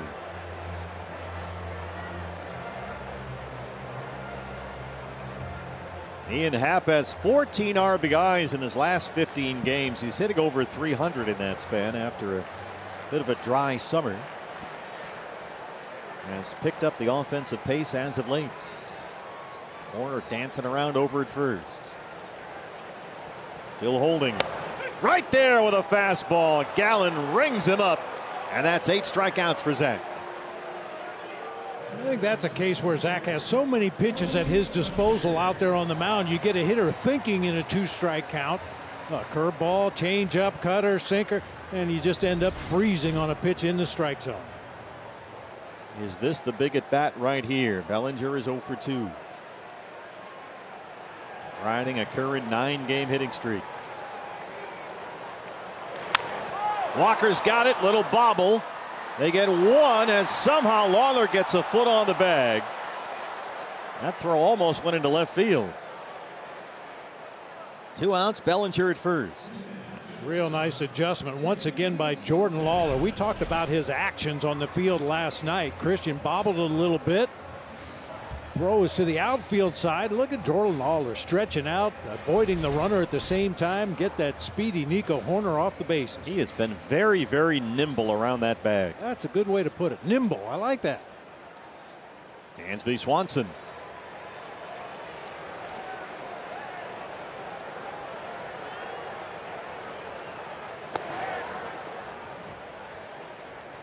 Swanson has not delivered a whole lot offensively lately. Did have an RBI single in the 9th last night. But is hitting under 220 since the All-Star break.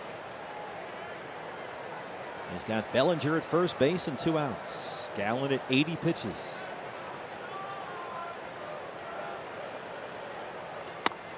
Almost got him in the foot that time. Misfire on the fastball, and it's 2-0.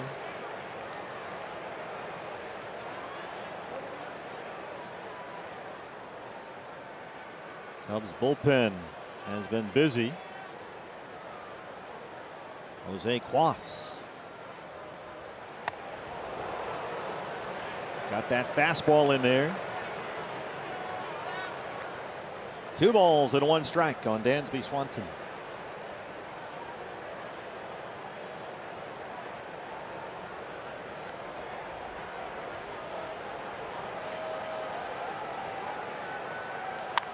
Game like this, we all know about the wild card chase and the circumstances, but just the way this game is, whether it's May or August, September, it feels like a postseason game. I'm sure it does for both skippers too, really grinding to try to figure out a way to break through against outstanding pitching. Gallen has given up 2 hits, 8 strikeouts. Bellinger takes time. I'm sorry, partner. Bellinger's a guy that can still steal a base. He's got 19 on the season. He's been caught 6 times, but really doesn't look like he's trying to stretch his lead out there at first base. Just having a good time joking around with Christian Walker down there. Gallen set for the 2-2.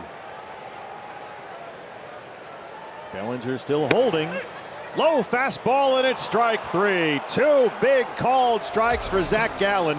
In that 7th, he has struck out 9, and we are scoreless off to the 8th. Let's take a peek at what's on the old T-Mobile coverage cam. How about the strike him out, throw him out? Oh, just a perfect throw. 1 hop, Jordan Lawler picks it and applies the tag at the same time. That ended the 5th inning.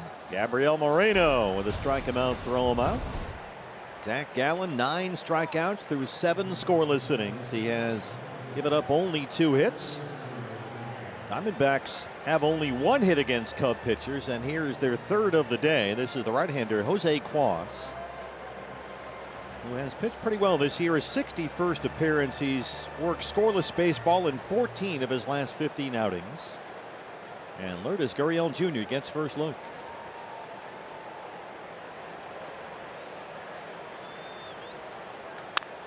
Lourdes dunks it into left field. That's a good start to the 8th. Just the 2nd hit for the Diamondbacks today. Boy, I'll tell you what. Does Lourdes ever not swing at the first pitch? It's really become a trend with him. Well, if you think about it, pitching coaches tell pitchers, get ahead in the count, get ahead in the count. That's true, right? So if they're going to throw you a first pitch cookie, be ready to hit it. All right, let's see what we can do here with Gabby. 0 for 2.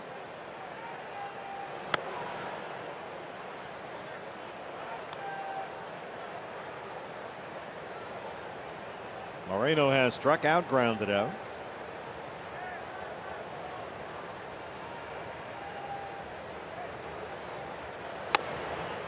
Missed inside. It's 2-0. Gabby on base all night last night. He walked twice, singled, stole a base.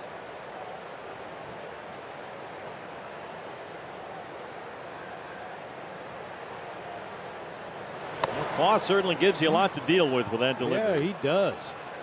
It's kind of it's part Craig Kimbrell here, but instead of hanging the arm, he just kind of swings it. Yeah, back and forth, back and forth. He's got a couple of toe taps before he comes up into the set position, and his hat's on crooked. 3-0 is their first strike.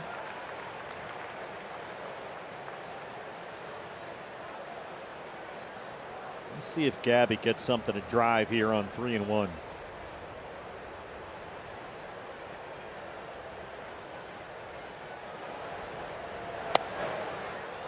First 2 are aboard in the 8th. Gurriel singles, Moreno walks, and here comes Jordan Lawler. Well, we showed you Cuas's numbers when he came into the ball game. A lot of strikeouts, but also quite a few walks. Mark Leiter Jr. Right-hander getting loose in that Cub bullpen underneath the bleachers out there. Jordan has grounded out, struck out 0 for 2. Corners come in now for Chicago.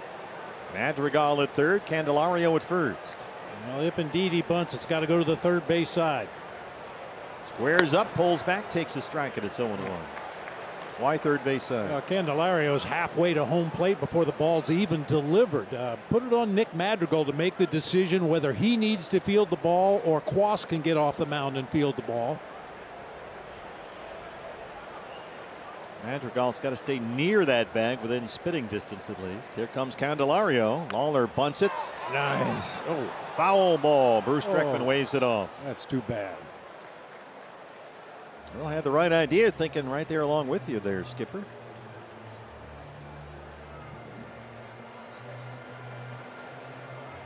Okay, the deeper we get into a scoreless ball game, I expected maybe the Diamondbacks to try to bunt on Nick Madrigal, even for a base hit. He doesn't have a good arm for a third baseman. Candelario still creeping in several steps from first. Madrigal near that bag on the dirt at third. The 0-2 to Lawler. Fastball just off the edge. It's 1 ball and 2 strikes. Candelario is a little confused over there at first base. He's about a third of the way in. Still expecting a possible bunt from Jordan Lawler. Slap it by him. The 1-2 on the way. Chased a high fastball. Quas gets his first out.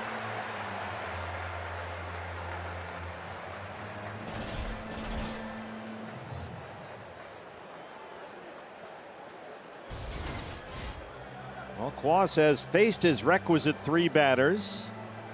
David Ross has Mark Leiter Jr. warming up at his bullpen. Geraldo Perdomo will be the batter, and we'll get another pitching change for the Cubs. It is scoreless in the 8th inning at Wrigley Field, and we're back with D-backs baseball right after this.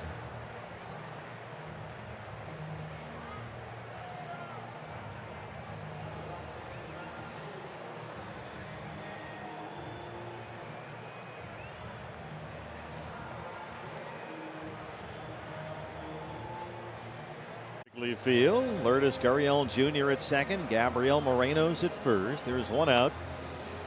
And here, right out of that baseball factory of the New Jersey Institute of Technology, is the right-hander Mark Leiter Jr. NJIT. Go, go, go. He's had a good year. Yeah, he's 75 strikeouts, 58 innings. He's got good stuff. He'll throw a cut fastball, a sinker. He's got a real good splitter. He'll throw an occasional curveball. Digging for that split finger grip already right there. I'm sure that David Ross brought him in because he's more of a ground ball pitcher. Perdomo the hitter. 2 on, 1 out. Right on the corner with that cut fastball, and it's 0-1. Perdomo has grounded out, struck out, as has just about every Diamondback hitter today. Each team with only 2 hits. We are scoreless in the 8th.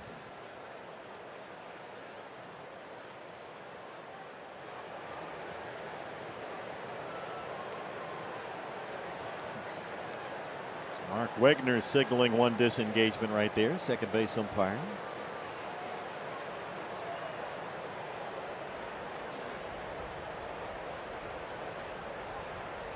The 0-1. Took a big hack at a curveball, and it's no balls and 2 strikes. Corbin Carroll on deck.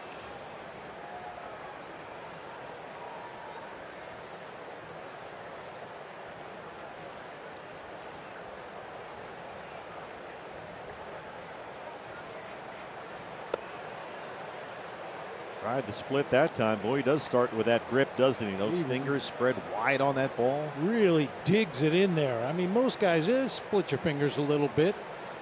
He really digs in there to get that grip. Right there.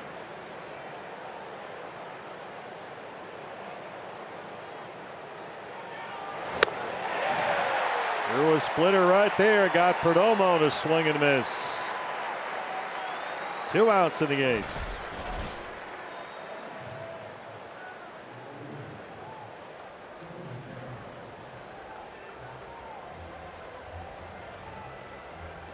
Well, Corbin Carroll a chance to be the hero. 2 on and 2 out. Corbin has walked in single. He's stolen 2 bases. Gurriel at second, Moreno at first.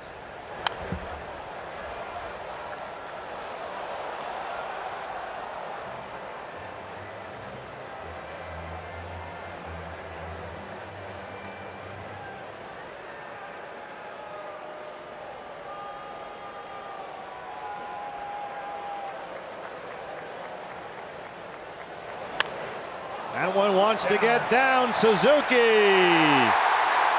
made the catch. They signal out. Stu Sherwater at first says he got him. Cubs are walking off the field. Everybody wants to have a look at the replay here.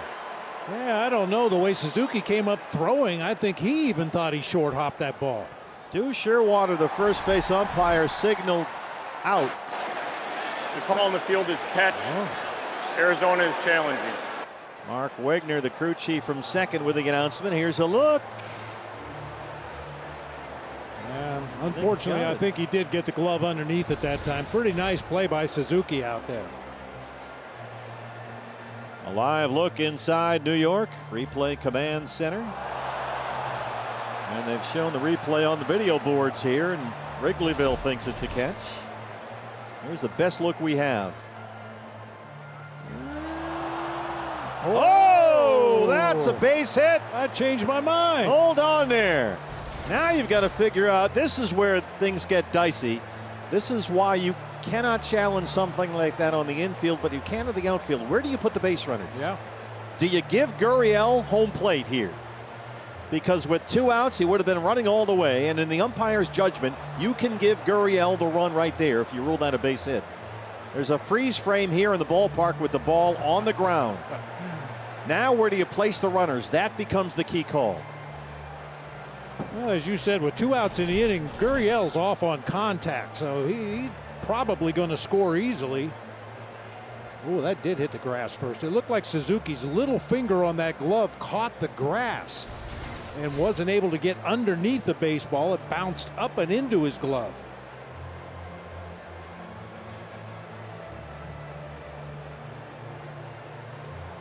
Now you have to look, when you look at the replay, where was the runner when the play happened in the field, and would he have scored from second base on the hit? If that's what they decide, it's 1-0 Diamondbacks.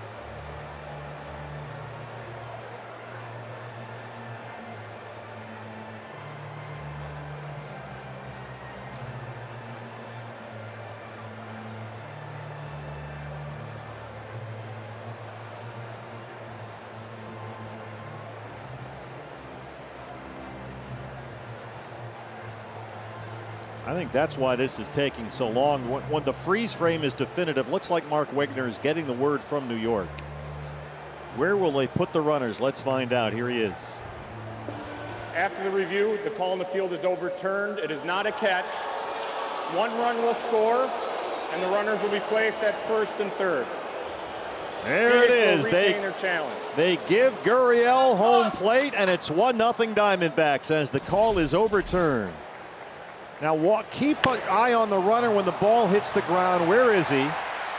Oh, Gurriel would have definitely scored there. And Moreno is into third base. It's a base hit for Corbin and an RBI. He's at first, and the batter is Ketel Marte. 1-0 D-backs in the 8th. Corbin wants to go down there. Do it. And there he goes. No throw from Amaya. 3rd stolen base today for Corbin Carroll. Now 45 on the year. Well, Amaya's doubled his error total on the season in this ball game today. He had 2 coming in, and twice he tried to catch Corbin Carroll at second base and threw the ball into center field, so just decided to hang on to that one. This is bounced to first for Candelario. Corbin Carroll, who has 2 hits, gets the big one. An overturned call for an RBI and a 1-0 D-backs lead. Diamondbacks as they look to make it 2 in a row here at Wrigley Field, with another big game coming up tomorrow. An 11 o'clock start. Back home, Merrill Kelly on the mound against a Cy Young candidate for the Cubs, the lefty Justin Steele, who's 16-3 and has been lights out all year. So the Diamondbacks will face another tough pitcher here tomorrow. Merrill, the mainstay, on the mound. Seiya Suzuki leads off the 8th. Zach Gallen back out there.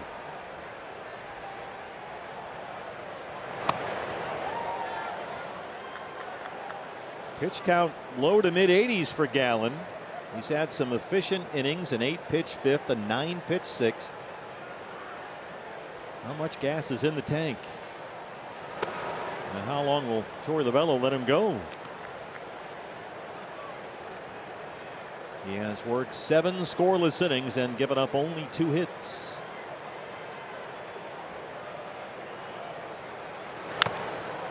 Suzuki fouls that one away, and it's 1 ball and 2 strikes. A check on Gabby back there.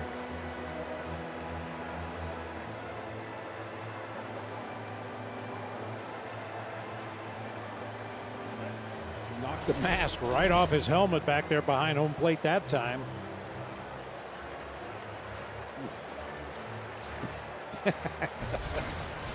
Perturbed. Right.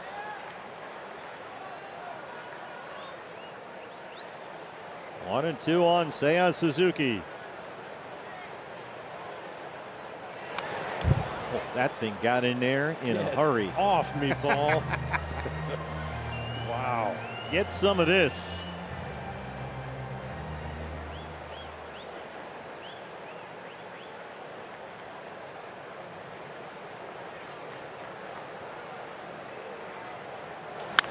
A bullet up the middle and into center. Second hit for Suzuki, and only the 3rd Chicago hit today. Leadoff man's aboard in the 8th. Yeah, it looked like Suzuki just gave in that time and tried to make contact. He took a couple of very aggressive swings and then just tries to get the bat on the ball and finds a hole up the middle. Now the batter is the switch hitter, Jeimer Candelario, who is 0 for 2. Remember, Suzuki was thrown out attempting to steal back in the 5th inning. 7th time he's been caught stealing this year. Perdomo in on the grass at 3rd, and the curveball's a strike.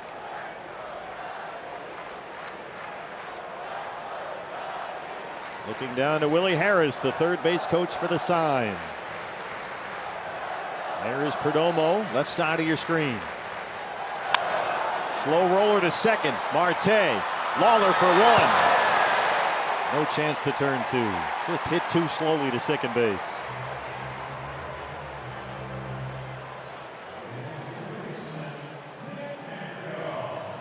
Brings up Nick Madrigal, the 3rd baseman today.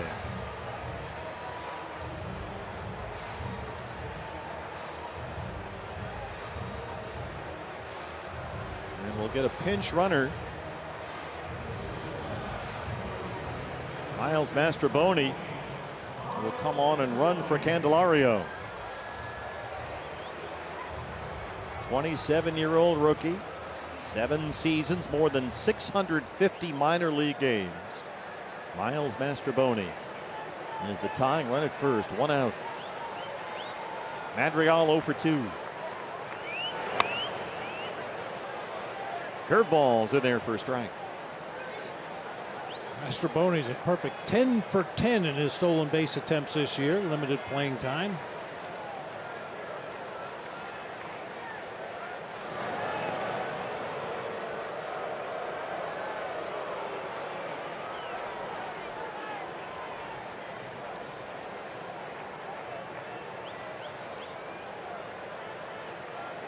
Zach's pitch count into the 90s.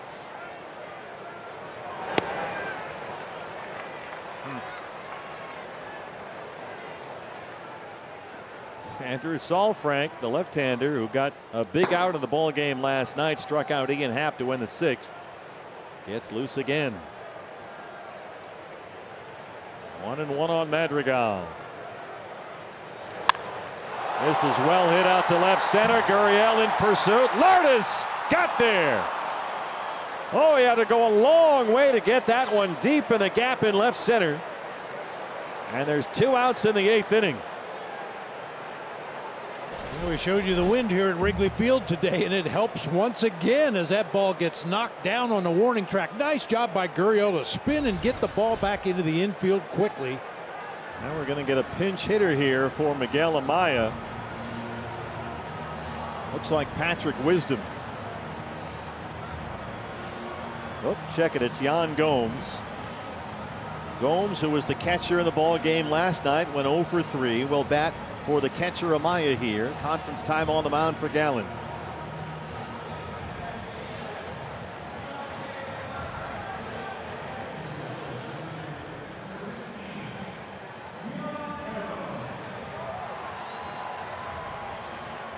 Patrick, oh, this is not Patrick Wisdom. Never mind. You look down, one's 15 and one's 16. Yeah. So Gomes bats for Amaya. 2 outs in the 8th inning. The tying runs at first base. Astroboni is the pinch runner, running for Candelario. Gomes 0 for 3 in the ball game last night. Flied out to right field twice and grounded to Jordan Lawler at short.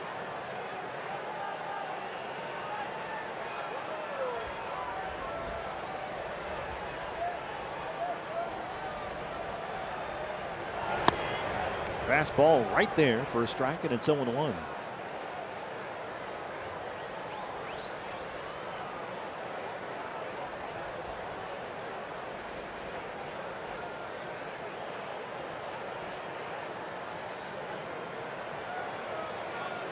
Astroboni takes off, swing and a miss. Gabby's throw, got him!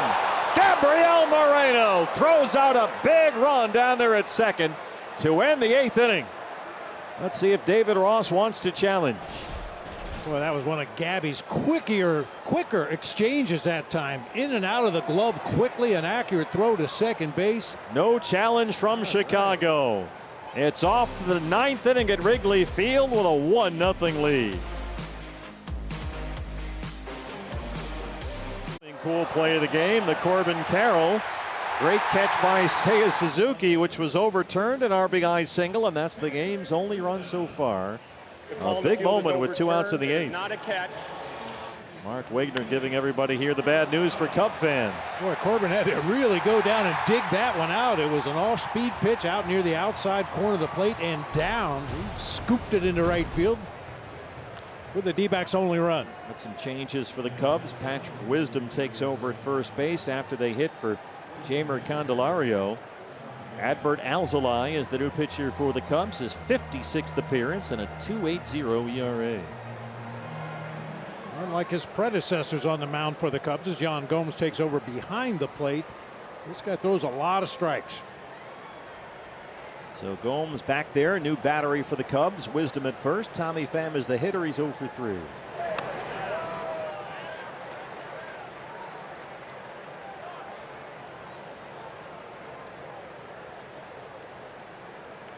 Just the second time in his major league career that Zach Gallen has completed 8 innings of work. One complete game in his career.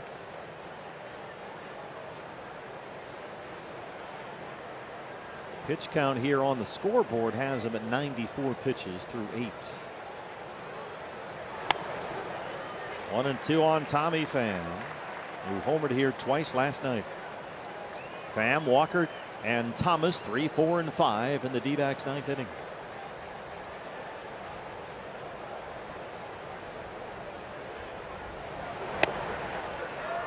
Just off the edge, it's 2-2.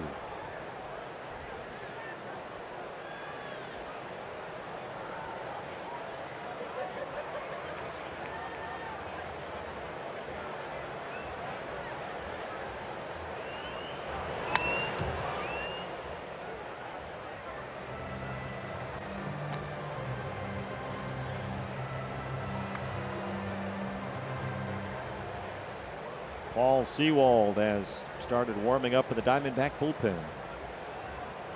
Paul needed only 4 pitches to pick up the save last night, his 31st. A tough day for Tommy Pham. 4 at bats, 4 strikeouts, and there's 1 away. I think I put too much pressure on him as my pick to click today. I didn't want to bring it up, Walker 0 for 3. He's punched out twice.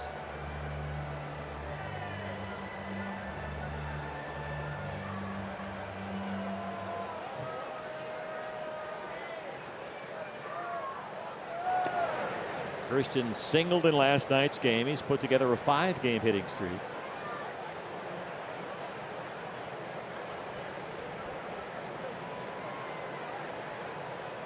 A pitcher's duel today. Each team has only 3 hits.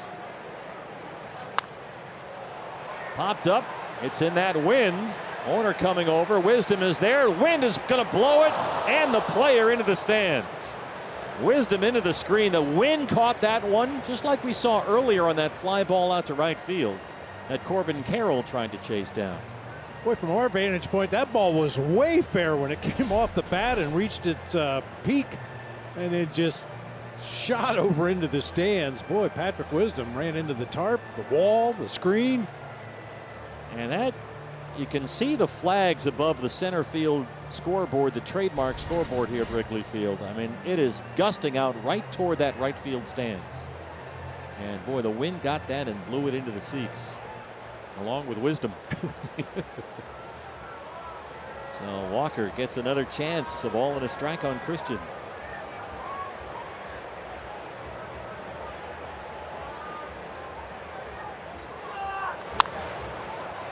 Into that wind. Dansby Swanson backing out up there. There's 2 outs. That brings up Alec Thomas, who's 0 for 3.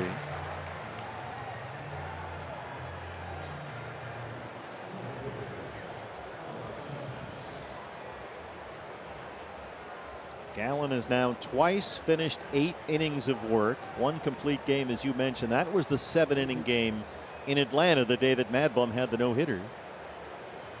That, as we all know, was a notable achievement. Notable achievement. As determined by Major League Baseball. And there is Paul Sewald. 9-1-2 due up with the Cub 9th. Alec Thomas rolls it into right field. A 2-out single.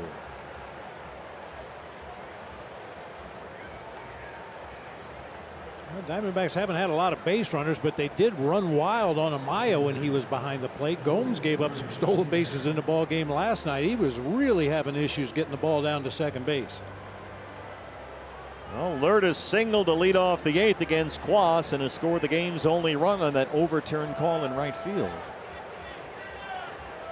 I bet he swings at the first pitch. Yep. Oh, of course. Well, he tried to, but it was just too far off the plate, that slider.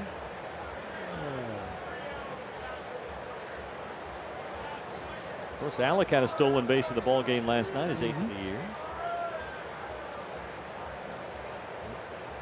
He wanted to go. He was leaning, had all his weight on that right foot. His upper body started to move towards second base, and that drew the throw from Alzolay.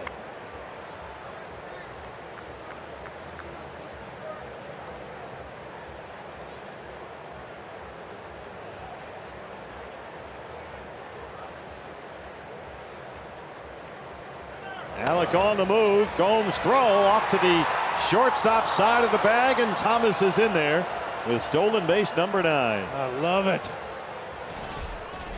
Pressure, pressure, pressure. Great jump by Alec. Well, Gomes is not getting much on his throws. They're all kind of fading. He starts them on the shortstop side of the bag and tries to bring him back to the base. RBI chance for Lourdes. Wisdom will move way off the bag, well off that line at first base now with Thomas at second. And the 1-1 count on Gurriel.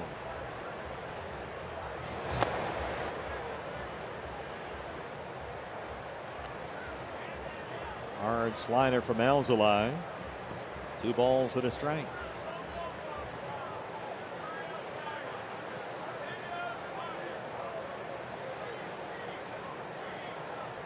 Big pad run down there at second base with 2 outs in the 9th.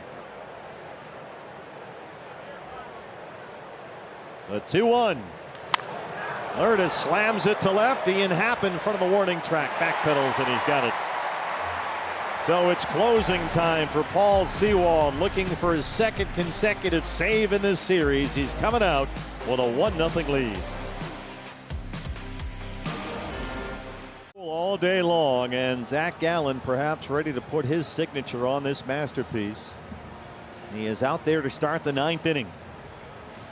Paul Sewald was warming up with a bullpen, and he'll stay there for now. Gallen at 94 pitches, 8 scoreless innings, 3 hits, no walks. He has hit 1 batter. He's got 9 strikeouts. But what a bounce back for Zach Gallen after a couple of subpar outings. You just knew it wasn't going to last long. Perdomo takes over at shortstop for Jordan Lawler. Moves over from third. Emmanuel Rivera, who made that nice play to end the ball game last night, is the third baseman. Gomes was the hitter when they had the stolen base that ended the bottom of the 8th inning, and they'll lead off the 9th.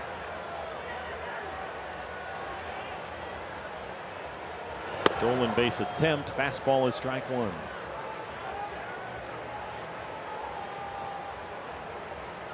Gomes 0 for 3 in his start behind the plate last night. Popped up. The wind might get this one again. Walker, Moreno over there, and it's in the seats.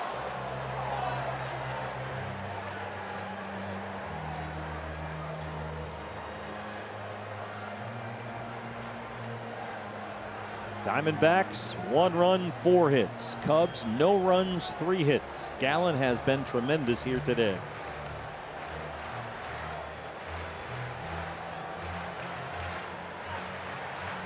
Can he finish it off? Will Torey Lovullo give him that chance? Ahead of Yan Gomes, 0-2. Center field for Thomas. And it hangs up for Alec. And there's 1 out. Now the lineup turns over. Mike Tauchman, the leadoff man, is the DH. He is 0 for 3. Gallen still out there.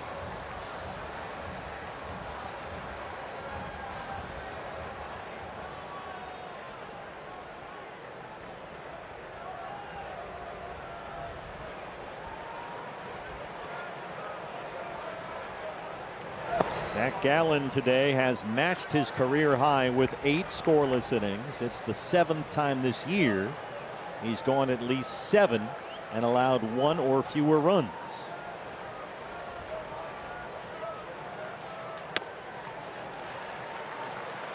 First 2 pitches here to Tauchman have kind of gotten away from him. He missed with the first pitch curveball and then missed with that fastball away that time. These are his first ever pitches in a 9th inning. Zach Gallen behind 2-0. So uncharted waters here for Zach. Got the call on that fastball.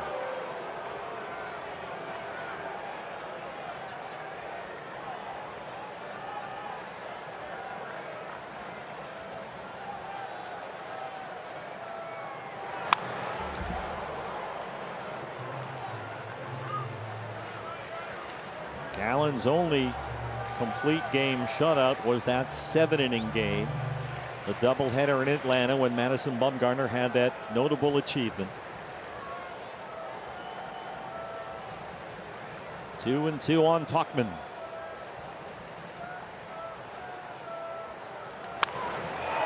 Hooked down the line, out of play.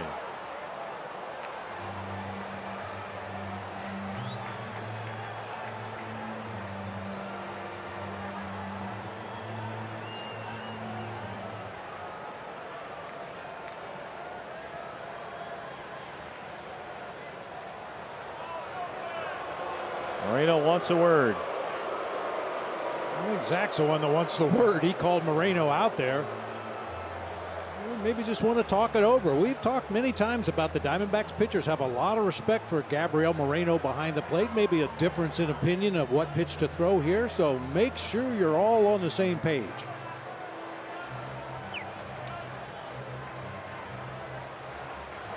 Dan Carlson, Brent Strom, eagle eyes from the dugout. 2-2 on Mike Tauchman, 1 out in the 9th. Gallen with a 1-0 lead.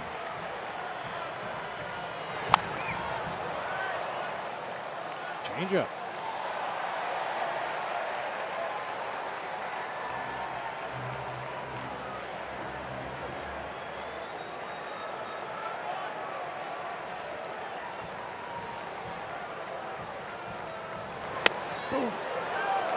Just a little too far off that corner. First Dreckman says ball 3. That was a miss. And Tauchman's run the count full. Now Wrigley Field comes to life.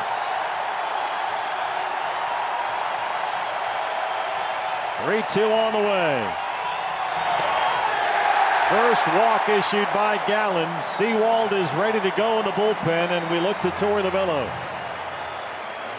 In what has been so far the best start of Zach Gallen's career. And nothing from the manager. This is Gallen's game for the moment. His career high, by the way, is 115 pitches. He has never thrown a 9-inning complete game. Nico Horner singled his last time.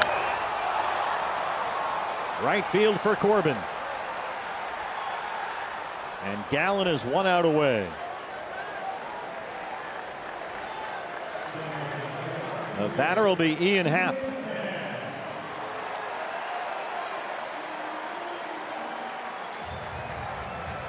Happ 0 for 3.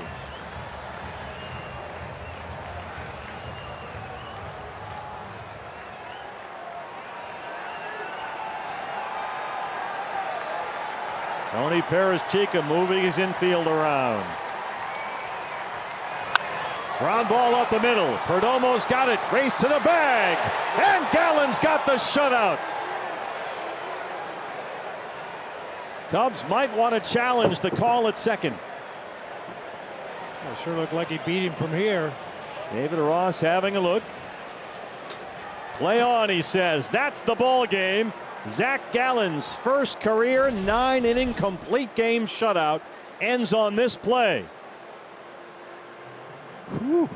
A step in time really does save 9 this time, and Gallen has got it.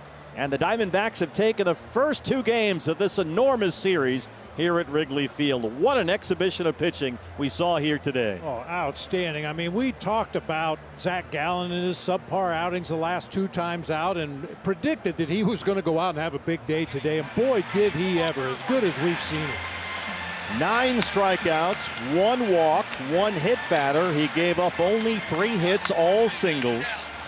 And Zach Gallen throwing pitches in a 9th inning for the first time in his career. A big hug from the skipper right there, who gave him the chance. And Gallen gets the job done. Boy, he was Zach Gallen, more so than ever here today. A whole lot more from Wrigley Field in just a moment.